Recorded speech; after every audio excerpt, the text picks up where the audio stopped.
ദൈവനാമത്തിന് മഹത്വം. നമുക്ക് വീണ്ടും ഒന്നിച്ചു കാണുവാൻ ദൈവം സഹായിച്ചതിനാൽ സ്തോത്രം. വെളിപ്പാട് പുസ്തകത്തിന്റെ പഠനത്തിലേക്കാണല്ലോ നമ്മൾ കടന്നു വന്നിരിക്കുന്നത്. എത്രാമത്തെ ക്ലാസ്സാണെന്ന് എനിക്ക് നല്ല ഓർമ്മയില്ല. എന്തെങ്കിലും ആരംഭ ക്ലാസ്സുകളാണ്. ദൈവത്തിന് സ്തോത്രം. എത്രാമത്തെ ക്ലാസ്സാന്ന് പറയാമോ റോസമ്മേ? ഡോക്ടർ ഏഞ്ചൽ എന്ന് പറഞ്ഞിട്ട് ഡോക്ടർ ഏഞ്ചൽ എത്രാമത്തെ ക്ലാസ് നമ്മള്? എട്ടാമത്തെ ക്ലാസ്. ഓർമ്മയുണ്ട്. ഞാൻ ഓർത്തരം പേര് വിളിച്ചു ചോദിക്കാം. അടുത്ത ആഴ്ച ഞാൻ വേറെ ആൾക്കാരോടായിരിക്കും ചോദിക്കുന്നത്. അപ്പൊ നമ്മൾ 8ാമത്തെ ക്ലാസ്സിലേക്കാണ് വന്നിരിക്കുന്നത്. 1, 2, 3 അധ്യായങ്ങൾ എൻ്റെ 50 മണിക്കൂർ നേരത്തെ ക്ലാസ്സാണ്. അത് പൂനായി തൂലിയ TV-ല് ആ ക്ലാസ് എടുത്ത് അടുത്ത മാസം 50ാമത്തെ ക്ലാസ് എടുത്തുകൊണ്ട് തീർന്ന് 4ാം അധ്യായത്തിലേക്ക് പ്രവേശിക്കാം. അതുകൊണ്ട് ഈ ക്ലാസ് പെട്ടെന്ന് തീരും എന്നൊന്നും വിചാരിക്കരുത്. 366 ക്ലാസ്സുകളാണ് വെളിപ്പാട് പുസ്തകം. മറ്റു സാധാരണ ആൾക്കാരെടുക്കുന്ന പോലെ അല്ല. ഞാൻ വിശദീകരിച്ചാണ് ഈ ക്ലാസ് കഴിഞ്ഞ 50 വർഷമായിട്ട് പഠിപ്പിച്ചുകൊണ്ടിരിക്കുന്നത്. അതുകൊണ്ട് കർത്താവിൻ്റെ ദാസൻ പാസ്റ്റർ യെശയ്യാ പറഞ്ഞല്ലോ, സഭയെ ഒരുക്കാൻ, മണവാട്ടിയെ ഒരുക്കാൻ തക്കവണ്ണം അത് ആ ഒരു ആഗ്രഹത്തോടാണ് ഈ ക്ലാസ് ആരംഭിച്ചത്. അതുകൊണ്ട് ഈ 3 അധ്യായങ്ങളിലാണ് ഒരുക്കത്തിൻ്റെ കാര്യങ്ങൾ നമ്മൾ പഠിക്കാൻ പോകുന്നത്. 4 അധ്യായം മുതൽ പിന്നെ നമ്മൾ പറയാൻ പോകുന്ന സംഭവങ്ങൾ പഠിക്കും. ഒരു ഭാഗം വായിക്കാം. നമ്മൾ ചിന്തിച്ചുകൊണ്ടിരിക്കുന്ന വെളിപ്പാട് 1-ാം അധ്യായം 4ഉം 5ഉം വാക്യങ്ങൾ വായിക്കാം. യോഹന്നാൻ ആസിലെ 7 സഭകൾക്ക് എഴുതുന്നത്, ഇരിക്കുന്നവനും ഇരുന്നവനും വരുന്നവനുമായവനെങ്കിൽ നിന്നും അവന്റെ സിംഹാസനത്തിന് മുമ്പിലുള്ള 7 ആത്മാക്കളും പക്കൽ നിന്നും വിശ്വസ്ത സാക്ഷി മരിച്ചവരുടെ ആദിജാനും പൂജാരാജാക്കന്മാർക്ക് അധിപതിയുമായ യേശുക്രിസ്തുവിനെങ്കിൽ നിന്നും നിങ്ങൾക്ക് കൃപയും സമാധാനവും ഉണ്ടാകട്ടെ. നമുക്ക് അവിടെ നിർത്താം. കഴിഞ്ഞ ആഴ്ചയിൽ അതിന്റെ 4ാമത്തെ വാക്യം നമ്മൾ വിശദമായി ചിന്തിച്ചു. അവസാനമായി നമ്മൾ ചിന്തിച്ചത് വിശ്വസ്ത സാക്ഷി എന്നുള്ളതാണ്. അവന്റെ സിംഹാസനത്തിന് മുമ്പിലുള്ള 7 ആത്മാക്കളും വിശ്വസ്ത സാക്ഷിയും. ഈ വിഷയം നമ്മൾ പഠിപ്പിച്ച് അവസാനിപ്പിച്ചു. എല്ലാവരും ഓർക്കുന്നുണ്ടോ? എക്സാമിനേഷൻ വരുന്നുണ്ട്. ഒരു 6 മാസം കഴിയുമ്പോൾ പരീക്ഷ. അത് 90-99 വയസ്സുള്ള അമ്മച്ചിക്ക് സംബന്ധിക്കാം. എല്ലാവർക്കും ഈ എക്സാമിനേഷൻ സംബന്ധിച്ചാൽ ക്യാഷ് അവാർഡുണ്ട്. അതുകൊണ്ട് ഞാൻ നിങ്ങളെല്ലാം വളരെ സ്നേഹിക്കുന്നു. അതുകൊണ്ട് വളരെ ഉത്സാഹത്തോടെ നിങ്ങളെല്ലാവരും ആയിരിക്കണം എന്ന് ഞാൻ പ്രത്യേകം ഓർപ്പിക്കുന്നു. വളരെ ബിസിയുള്ള പല ക്ലാസ്സുകൾ എടുക്കുന്ന ഞാൻ വളരെ ഓടിയാണ് ഈ ക്ലാസ്സിലേക്ക് കടന്നു വന്നത്. അപ്പം ഞാൻ ഇത്രയും ഉത്സാഹം കാണിക്കുമ്പോൾ നിങ്ങൾ അതിനെക്കാട്ടും ഒരു 100 മടങ്ങ് ഉത്സാഹം കാണിക്കണം എന്ന് ഞാൻ പ്രത്യേകമായിട്ട് ഓർപ്പിക്കുന്നു. ഇവിടെ കഴിഞ്ഞ ആഴ്ചയിൽ നമ്മൾ ചിന്തിച്ചപ്പോൾ അവന്റെ സിംഹാസനത്തെക്കുറിച്ച് ചിന്തിച്ചു. ഇനി ഭാവിയിൽ സ്ഥാപിതമാകുന്ന 3 സിംഹാസനങ്ങൾ. ചോദ്യം ചോദിക്കാൻ പോയാൽ നമ്മുടെ സമയം പോകും. ആ സിംഹാസനങ്ങൾ 3 സിംഹാസനങ്ങളുണ്ട്. ഇനി സ്ഥാപിക്കാൻ പോകുന്നത് 3 സിംഹാസനങ്ങൾ. ഒന്ന് വിശ്വാസിയുടെ ന്യായവിധി, ഇല്ലേ? സ്വർഗത്തിൽ സ്ഥാപിക്കുന്ന അവനവൻ ശരീരത്തിരിക്കുമ്പോൾ ചെയ്ത് നല്ലതാകിലും തീയതാകിലും അതിന് തക്ക പ്രതിഫലം പ്രാപിക്കേണ്ടതിന് നാം എല്ലാവരും ക്രിസ്തുവിന്റെ ന്യായാസനത്തിന് മുൻപാകെ വെളിപ്പെടേണ്ടതാകുന്നു. 1ാമത് അത് സ്ഥാപിക്കാൻ പോകുന്ന സിംഹാസനം എന്ന് പറയുന്നത് ന്യായാസനം. 2ാമത്തെ സിംഹാസനം തേജസ്സിന്റെ സിംഹാസനം. മത്തായി സുവിശേഷം 25:31. 3ാമത്തെ അതേ സിംഹാസനം വെളിപ്പാട് പുസ്തകം 20-ാം അധ്യായം 11-ാം വാക്യത്തിൽ വെള്ള സിംഹാസനം. ഇങ്ങനെ 3 സിംഹാസനങ്ങളെ കുറിച്ച് പഠിച്ചു. ഇനി അത് പഠിക്കാൻ പോകുന്നു. വെളിപ്പാട് പുസ്തകം 4-ാം അധ്യായത്തിൽ കയറുമ്പോൾ അതേക്കുറിച്ച് വിശദമായ പഠനമുണ്ട്. എങ്കിലേ നമുക്കത് മനസ്സിലാക്കാനൊക്കെ. ഞാൻ 3 സ്ഥലങ്ങളാണ് ഇപ്പോൾ ഈ ക്ലാസ്സുകൾ എടുത്തുകൊണ്ടിരിക്കുന്നത്. ഒന്ന് മലങ്കര ക്രിസ്ത്യൻ ചർച്ചിൽ തൃശ്ശൂര് എടുക്കുന്നുണ്ട്. 10-12 അച്ഛന്മാർക്ക് സ്നാനപ്പെട്ട ഒരു വലിയ കൂട്ടായ്മയാണ്. അവിടെ ഇപ്പോൾ 5-ാം അധ്യായം വരെയായി. 5-ാം അധ്യായം 1 വർഷത്തിൽ കൂടുതലായി അവിടെ ക്ലാസ് എടുക്കാൻ തുടങ്ങിയിട്ട്. അതുപോലെ പൂനായിൽ തൂലിക TV-യിൽ എല്ലാ വ്യാഴാഴ്ചയും ക്ലാസ് എടുക്കുന്നുണ്ട്. അത് 3-ാം അധ്യായത്തിന്റെ അവസാന വാക്യം അടുത്ത ആഴ്ച കൊണ്ട് തീരുകയാണ്. എന്നാൽ 50 ക്ലാസ് ആകും. 4-ാം അധ്യായത്തിലേക്ക് അതിന്റെ നെക്സ്റ്റ് വീക്ക് തുടങ്ങാൻ പോവുകയാണ്. ഇപ്പം നമ്മളിതിന്റെ ആരംഭമായുള്ളൂ. അപ്പോൾ ഈ സിംഹാസനങ്ങളെ കുറിച്ചൊക്കെ അന്ന് അവിടെ പഠിച്ച പ്രിയപ്പെട്ടവരൊക്കെ മനപ്പാടമാക്കിയിരിക്കുക.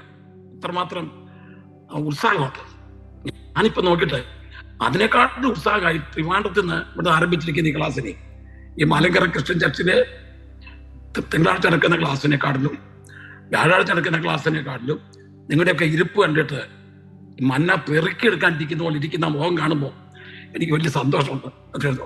അപ്പൊ ഈ ഉത്സാഹം കാണണം കേട്ടോ. ആരിൻ്റെ ഇടയ്ക്ക് ഉറങ്ങി കാണിക്കരുത്. മതി ഭാഷ, മതി, പറഞ്ഞോ ഭാഷ, പറഞ്ഞോ, ആരും അങ്ങനെ ചെയ്യില്ല കേട്ടോ. നിങ്ങളെല്ലാം ക്ഷീണിച്ചിരിക്കാമെന്ന് എനിക്കറിയാം. കാരണം 2 നിലയിൽ ഉറക്കാം. ഞാനത് കണ്ടിട്ടുണ്ട്.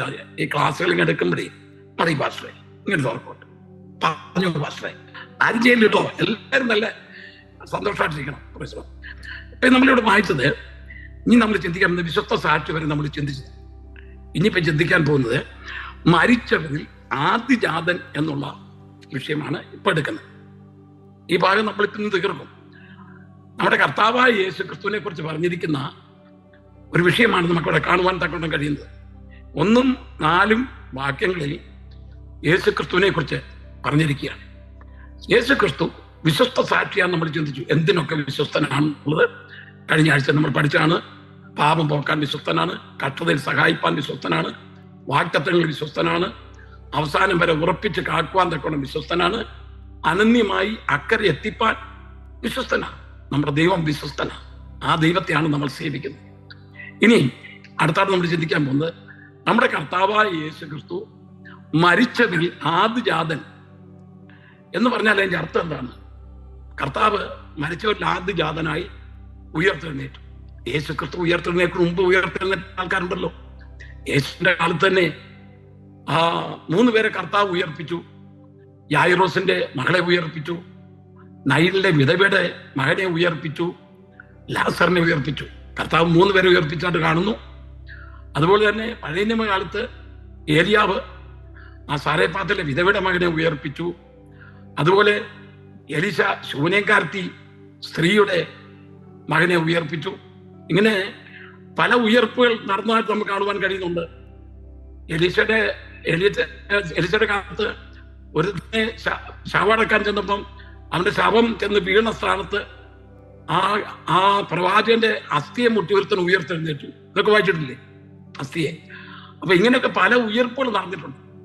എന്നാൽ യേശുക്രിസ്തു മരിച്ചവരിൽ ആദിജാതൻ എന്നോട് ഉദ്ദേശിക്കുന്നത് മരണത്തെ പൂർണ്ണമായി ജയിച്ച് ഉയർത്തെഴുന്നേറ്റവൻ എന്നാണ്. മറ്റേ ഉയർപ്പെല്ലാം ദൈവം മുഖാന്തരം വരുത്തിയ ഉയർപ്പുകളാണ്. ദൈവം അവരെല്ലാം പിന്നെയും മരിച്ചുപോയി. ലാസറിനെ ഉയർപ്പിച്ചു. ലാസർ 2 ശവക്കല്ലറ കാണുവാൻ തക്കവണ്ണം ഇടയായിത്തീരും. ഒന്ന് ബഥാനിയിൽ തന്നെ മരിച്ചടക്കിയതായ ഒരു കല്ലറയുണ്ട്.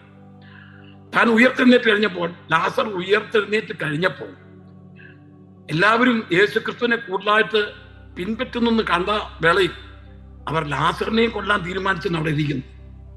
ആ ഭാഗം നമ്മൾ ലാസറിനെ കൊല്ലാൻ തീരുമാനിച്ചു.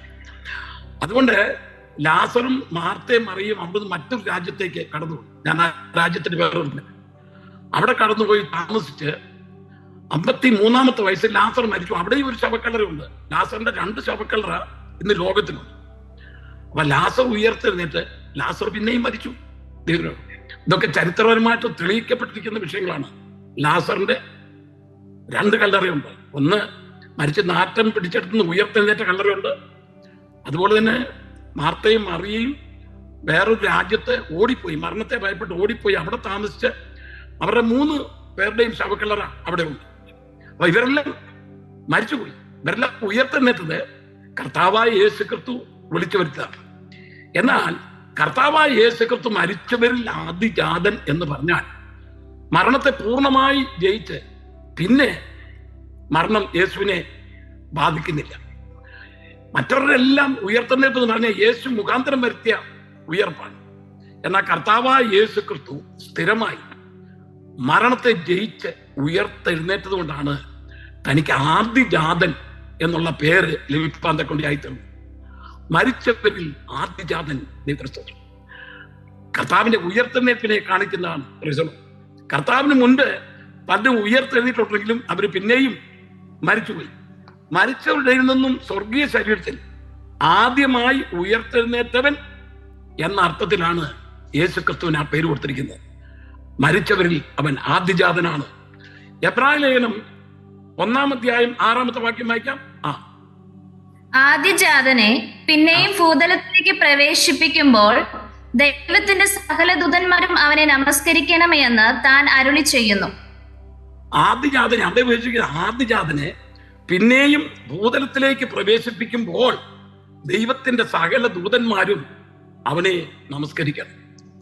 ആദ്യജാതനാകുന്ന മരണത്തെ ജയിച്ച നമ്മുടെ കർത്താവായ യേശു ക്രിസ്തു പിന്നെയും ഭൂതലത്തിലേക്ക് പ്രവേശിക്കുന്ന സന്ദർഭവും കർത്താവായ യേശു ക്രിസ്തു ഇപ്പോൾ പിതാവിന്റെ വലത്ത് ഭാഗത്ത് നമുക്ക് വേണ്ടി മധ്യസ്ഥത വഹിച്ചുകൊണ്ടിരിക്കുകയാണ്.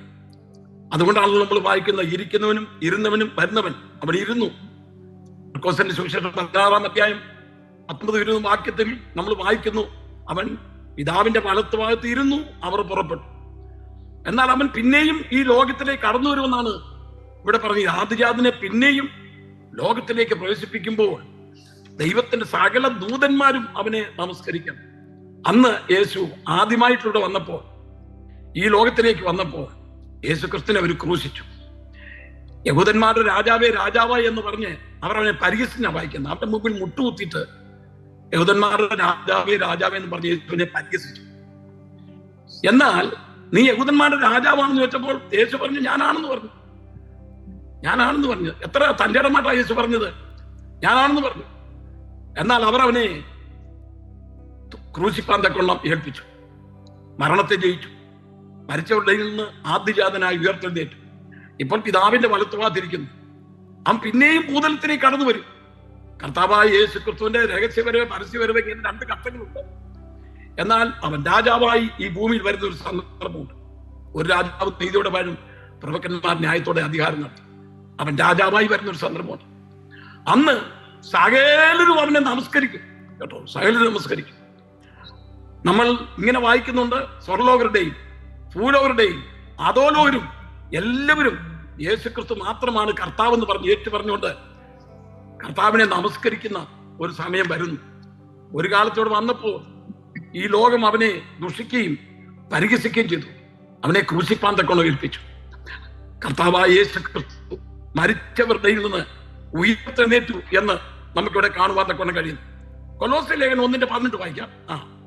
അവൻ സഭ എന്ന ശരീരത്തിന്റെ തലയാകുന്നു, സകലത്തിലും മുമ്പനാകേണ്ടതിന് അവൻ ആരംഭവും മരിച്ചവരുടെ ഇടയിൽ നിന്ന് ആദ്യനായി എഴുന്നേറ്റവനും ആകുന്നു.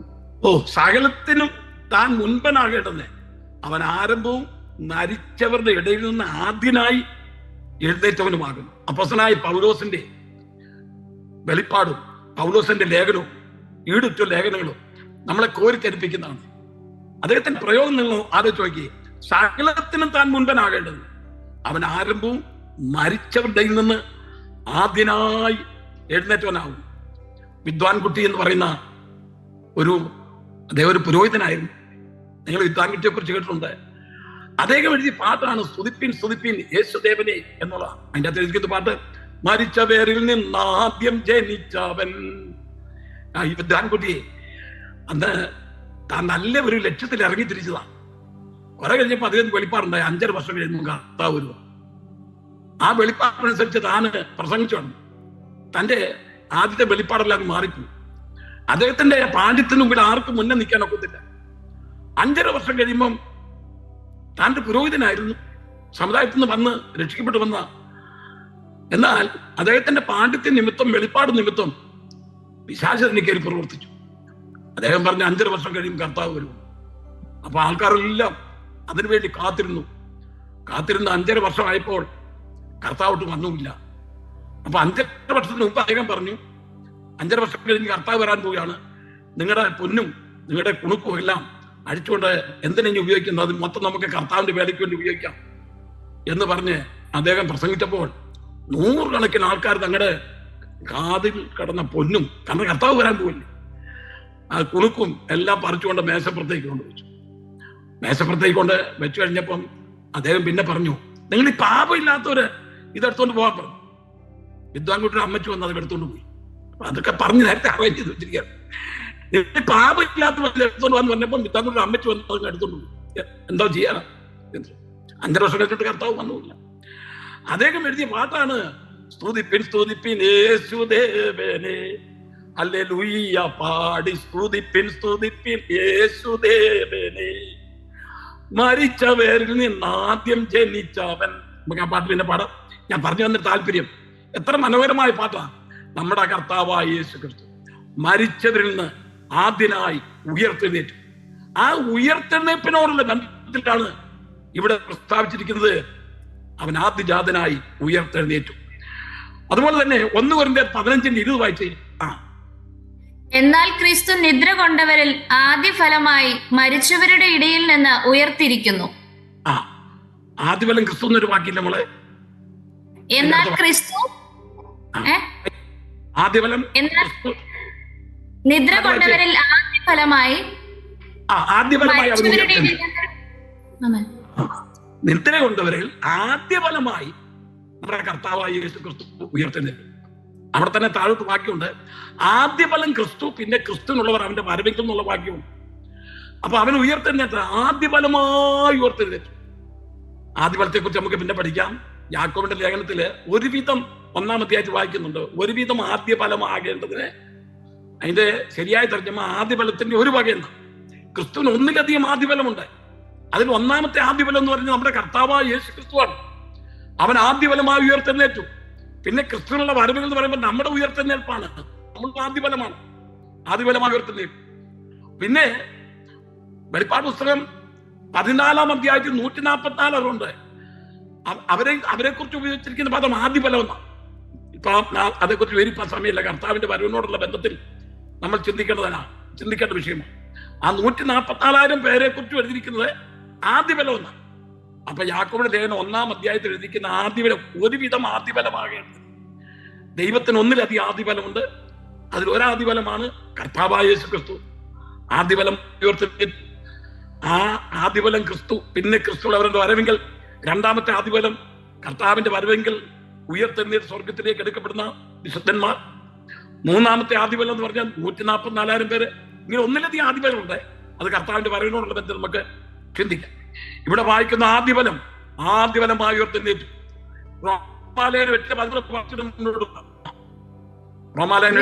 മരിച്ചവരിൽ നിന്ന് ഉയർപ്പിച്ചവന്റെ ആത്മാവ് നിങ്ങൾ വസിക്കുന്നു എങ്കിൽ ക്രിസ്തേശുവിനെ മരണത്തിൽ നിന്ന് ഉയർപ്പിച്ചവൻ നിങ്ങൾ വസിക്കുന്ന തന്റെ ആത്മാവിനെ കൊണ്ട് നിങ്ങളുടെ മറ്റ് ശരീരങ്ങളെയും ജീവിപ്പിക്കും. യേശുക്രിസ്തു ഉയർത്തെഴുന്നേറ്റെങ്കിൽ, ആത്മാവിനാൽ ഉയർത്തെഴുന്നേറ്റെങ്കിൽ നമ്മളെയും ഉയർപ്പിക്കുന്ന. അതുകൊണ്ടല്ലേ തെസ്സലോനിക്ക സഭയിലെ വിശ്വാസികളെ അവര് കടന്നു വന്നപ്പോൾ ഊമ വിഗ്രഹങ്ങളെ വിട്ട് കടന്നു വന്നവരാണ്. കടന്നു വന്ന സന്ദർഭത്തിൽ തെസ്സലോനിക്കയിലെ വിശ്വാസികളുടെ കാലത്ത് തന്നെ അവർക്ക് ഒരു വലിയ ചിന്താക്കുഴപ്പുണ്ടായി. അവരുടെ പലരും മരിച്ചുപോയി കഴിഞ്ഞപ്പം അവരുടെ ആത്മാവോടൊപ്പം എന്നുള്ള ചിന്തയിൽ വിഷമിച്ച സന്ദർഭത്തിൽ അവരുടെ ഉറ്റവര്, അവരുടെ പ്രിയപ്പെട്ടവര്, അവരുടെ മാതാപിതാക്കന്മാർ, അവരുടെ മക്കൾ പലരും മരിച്ചു കഴിഞ്ഞപ്പോൾ അവരുടെ ഇടയിൽ തന്നെ വലിയൊരു പ്രശ്നം ഉണ്ടായി. മരിച്ചവരെ കുറിച്ചുള്ള വലിയ ചിന്താവാൻ. അപ്പൊ പൗലോസ് അവർക്ക് ഒരു ലേഖനം എഴുതി. ആ ലേഖനത്തിൽ 5 വിഷയങ്ങളാണ് 1-ാമത്തെ ലേഖനത്തിൽ എഴുതിയിരിക്കുന്നത്. 1-ാമത്തെ അധ്യായത്തിൽ അവരുടെ തെരഞ്ഞെടുപ്പിനെ കുറിച്ച് പറഞ്ഞിരിക്കുന്നത്. 1-ാം അധ്യായം 4-ാം വാക്യം, ദൈവത്താൽ സ്നേഹിക്കപ്പെട്ട സഹോദരന്മാരെ, നിങ്ങളുടെ തെരഞ്ഞെടുപ്പിനെ അറിയുന്നല്ലോ. 2-ാം അധ്യായത്തിലെ വിഷയം 2-ാം അധ്യായം 11-ാമത്തെ വാക്യമാണ്, നിങ്ങളെ വിളിക്ക് യോഗ്യമാവണം നിങ്ങൾ നടക്കണം. 3-ാം അധ്യായത്തിലെ വിഷയം 8-ാമത്തെ വാക്യമാണ്, നിങ്ങൾ കർത്താവിൽ നിലനിൽക്കണം.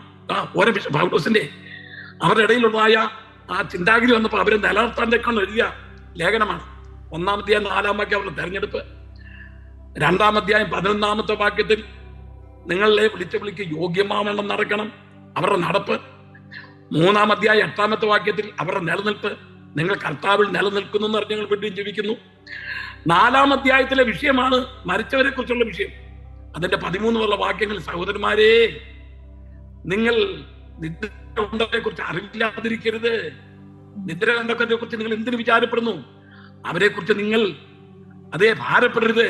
യേശു ക്രിസ്തു മരിച്ചുവെങ്കിൽ അവന്റെ ആത്മാവ് നിദ്ര കൊണ്ടവരെയും അവരെ ഉയർത്തെഴുന്നേൽപ്പിച്ച് കൊണ്ടുവരും.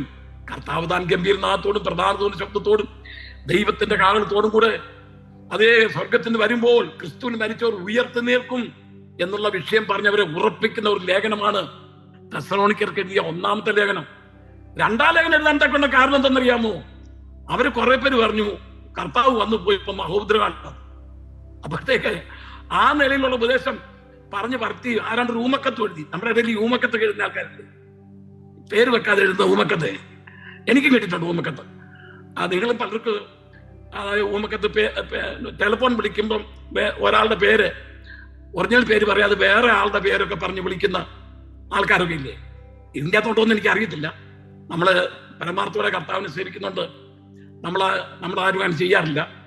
എന്നാൽ ജഡിയന്മാരായ ചില ആൾക്കാർ ഊമക്കത്തൊക്കെ അതുപോലെ അവിടെ ഊമക്കത്തൊക്കെ അയച്ച ഒരു സമ്പ്രദായം തെസ്സലോനിക്ക സഭയ്ക്കുണ്ടായി. മഹോദ്രകാല എന്ന് പറഞ്ഞ ആൾക്കാരെ പറഞ്ഞു വരുത്തി ഇപ്പൊ അന്തിക്രിസ്തു ഭരിക്കുകയാണെന്നൊക്കെ പറഞ്ഞു. അപ്പൊ അവർക്ക് അതേ ആരും ഏത് വിധനെ നിങ്ങൾ ചതിക്കരുത്. നിങ്ങൾ തെസ്സലോനിക്കരുത് വായിക്കുന്നില്ലേ? ആരും ഏത് വിധനെ നിങ്ങൾ ചതിക്കരുത്. ആദ്യമേ വിശ്വാസത്യാഗം സംഭവിക്കണം, പിന്നെയാണ് നാശയോഗ്യനും അധർമ്മമൂർത്തിയുമായവൻ വെളിപ്പെടുകയും വേണം കേട്ടോ. അതുപോലെ ആദ്യം വിശ്വാസത്യാഗം സംഭവിക്കണം, പിന്നെ നാശയോഗ്യനും അധർമ്മമൂർത്തിയുമായും വെളിപ്പെടുന്ന വേണം. അതേ അധർമ്മത്തിന്റെ മർമ്മം ഇപ്പോഴേ വ്യാപരിക്കുന്നുണ്ട് പറയാം.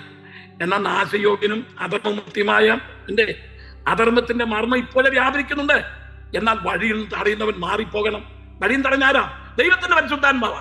ദൈവത്തിന്റെ പരിശുദ്ധാത്മാവ് തന്റെ സഭയം കൊണ്ട് ഈ ലോകത്തിൽ നിന്ന് സ്വർഗത്തിലേക്ക് പോയതിനു ശേഷം മാത്രമേ അന്തിക്രിസ്തു വരത്തുള്ളെന്ന് അപ്പോസ്തലനായ പൗലോസ് തെസ്സലോനിക്കരെ പഠിപ്പിച്ചെഴുതുന്ന ലേഖനമാണ് രണ്ടാമത്തെ ലേഖനം. നമ്മുടെ വിഷയം അതല്ലല്ലോ. യേശു ക്രിസ്തു മരിച്ചവരിൽ ആദ്യജാതനാണ്.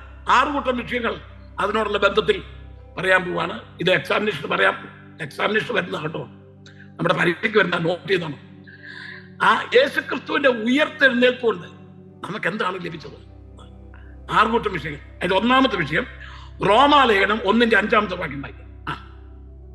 ജഡം സംബന്ധിച്ച് ദാവീദിന്റെ സന്തതിയിൽ നിന്ന് ജനിക്കുകയും മരിച്ചിട്ട് ഉയർത്തെഴുന്നേൽക്കിയാൽ വിശുദ്ധിയുടെ ആത്മാവ് സംബന്ധിച്ച് ദൈവപുത്രൻ എന്ന് ശക്തിയോടെ നിർണയിക്കപ്പെടുകയും ചെയ്തിരിക്കുന്നവനാലല്ലോ ഞങ്ങൾ അവന്റെ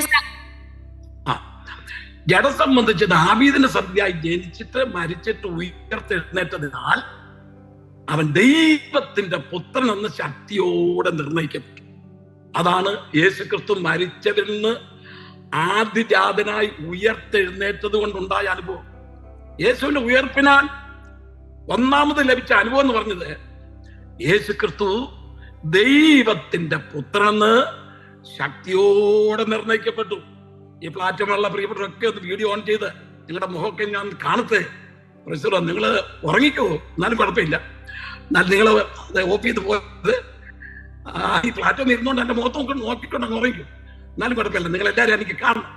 അപ്പം നമ്മുടെ യേശുക്രിസ്തുവിന്റെ ഉയർത്തെഴുന്നേൽപ്പിനാൽ സംഭവിച്ചെന്തെന്നറിയാമോ?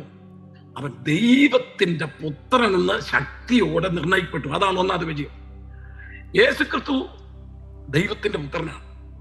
ദൈവത്തിന്റെ പുത്രനാണ്. ബൈബിളിൽ പുതിയ നിയമത്തിൽ കാണുന്ന എല്ലാ ഭാഗങ്ങളിലൊക്കെ മനുഷ്യപുത്രൻ, ദൈവപുത്രൻ. യേശുക്രിസ്തുവിന് 4 ഔദ്യോഗിക സ്ഥാനങ്ങളുണ്ട്. ആ ഔദ്യോഗിക സ്ഥാനങ്ങൾ അതിൽ രാജാവാണ്, പ്രവാചകനാണ്, പുരോഹിതനാണ്. അതിപ്പോ ഞാൻ തെളിയിക്കാവേ, കാരണം ഈ ഭേദഭാഗത്തതുകൊണ്ട്. എന്നാൽ പുത്രൻ എന്നുള്ള വിഷയത്തേക്ക് എടുത്തത് പുത്രൻ എന്നുള്ള നിലയിൽ 4 പേരുകൾ യേശുണ്ട്. നിങ്ങൾ ശ്രദ്ധിക്കണേ, പുത്രൻ എന്നുള്ള നിലയിൽ 4 പേരുകൾ.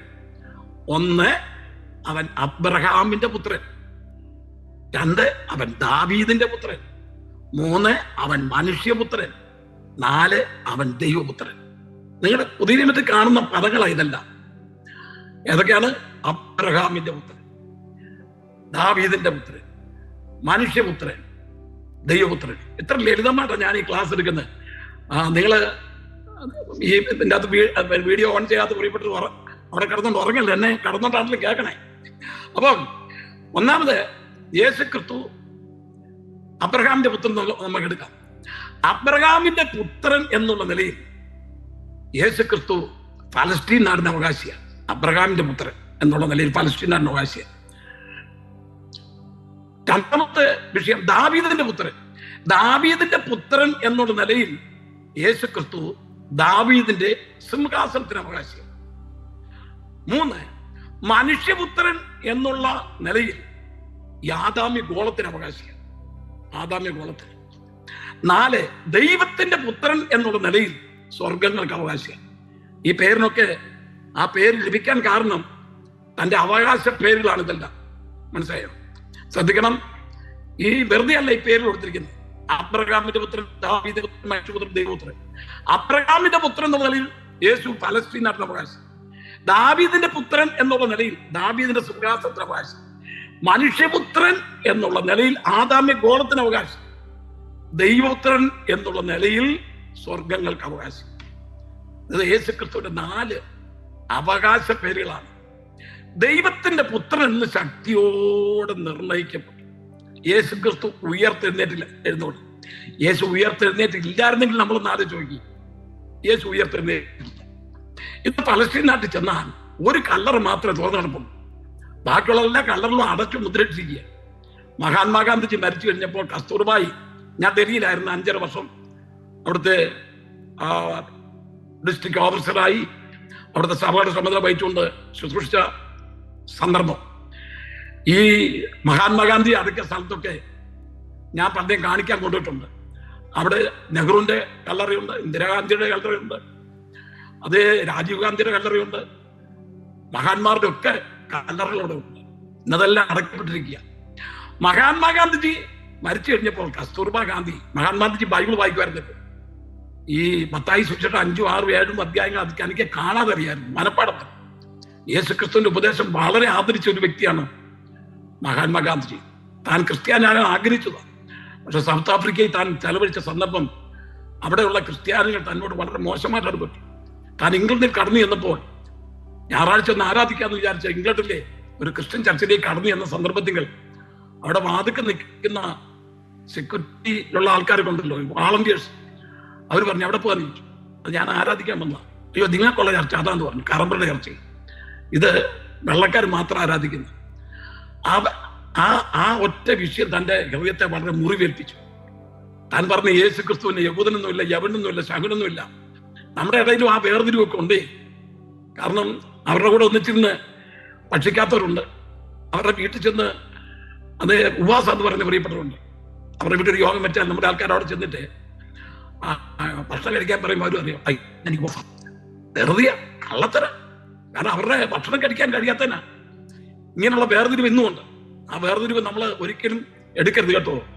നമ്മുടെ യേശു ക്രിസ്തു ആരോടായിരുന്നു? ചുങ്കക്കാരുടെയും പാപികളുടെയും കൂടെ തിന്നു കുടിച്ച മനുഷ്യനാ, തിന്നു കുടിച്ച ദൈവമാണ് നമ്മുടെ യേശു ക്രിസ്തു. അപ്പൊ മഹാത്മാഗാന്ധിജി അതുകൊണ്ടാണ് ക്രിസ്ത്യാനികളോട് വെറുത്തുപോയത്. അദ്ദേഹം പറഞ്ഞ ക്രിസ്തുവിന്റെ ഉപദേശം നല്ലതാണ്, പക്ഷെങ്കിൽ അനുകരിക്കുന്നവർ വളരെ ചുരുക്കമാണ്. സ്വാമി വിവേകാനന്ദനെ ബഹുമാനിച്ചൊരു വ്യക്തിയായിരുന്നു, ഭയങ്കര ഫിലോസഫറായിരുന്നു സ്വാമി വിവേകാനന്ദന്റെ. ഇവിടെ ചിക്കാഗോയിൽ, അമേരിക്കൻ ചിക്കാഗോയിൽ വന്ന് താനൊരു പ്രസംഗം ചെയ്തപ്പോൾ അന്ന് ആൾക്കാരെ വിളിച്ചുകൊണ്ടിരുന്ന ഇന്നും വിളിക്കുന്നത് ഓ ലേഡീസ് ആൻഡ് ജെന്റിൽമെൻ എന്നാണ്. എന്നാൽ സ്വാമി വിവേകാനന്ദൻ വിളിച്ചെന്തറിയാമോ? ഓ ബ്രദേഴ്സ് ആൻഡ് സിസ്റ്റേഴ്സ്, സഹോദരി സഹോദരന്മാരെ. എല്ലാവരും കൈയടിച്ചു. സാധാരണ വരുന്ന വലിയ പ്രാസംഗികരൊക്കെ വിളിക്കുന്ന വിളി എങ്ങനെയെന്നറിയാമോ?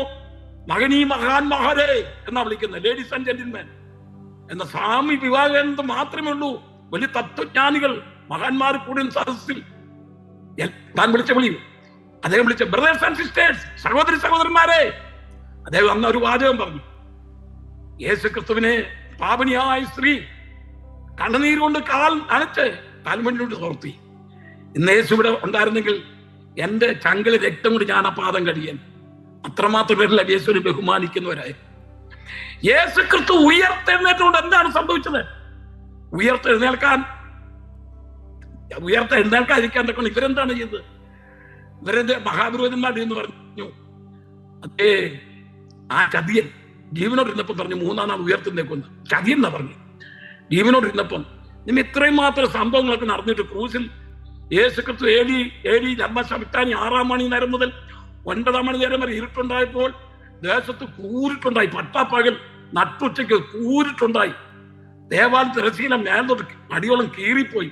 ഇത്രയെല്ലാം സംഭവം ഉണ്ടായിട്ട് ഈ മഹാപുരോഹിതന്മാരുടെ ഒക്കെ കഠിന ഹൃദയം നിങ്ങളൊന്ന് ആലോചിച്ച് നോക്കി. അവർക്കൊന്നും ഒരു ഭയമില്ലാതെ എന്നിട്ട് ഇവരെന്ന് പറയാണ് ആ ചതിയൻ. അതേ പറഞ്ഞു പീലാത്തോസിനെ എന്ന് പറയാണ് റോമൻ ഗവൺമെന്റ്, യഹൂദന്മാർ എന്ന് പറയാണ്. ആ ചതിയൻ ജീവനോടിരുന്നപ്പോൾ പറഞ്ഞു മരിച്ചിട്ട് 3-ാം നാൾ ഉയർത്തെഴുന്നേൽക്കുന്നു. അതുകൊണ്ട് നമ്മൾ എന്തിനു ചെയ്യണമെന്ന് പറഞ്ഞു.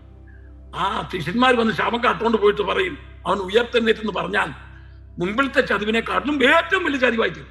അതുകൊണ്ട് അവരെന്ത് ചെയ്യുന്നറിയാമോ? കല്ലറ ഉറപ്പാക്കിക്കോളാൻ പറഞ്ഞു. അവര് കല്ലറ ഉറപ്പാക്കാൻ വന്നു. ഏതാ യേശു ഉയർത്തെഴുന്നേൽക്കാതിരിക്കാൻ.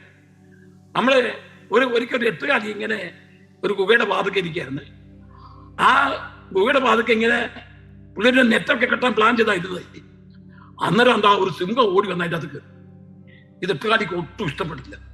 8 പുള്ളിക്ക് വലിയ ദേഷ്യമായി.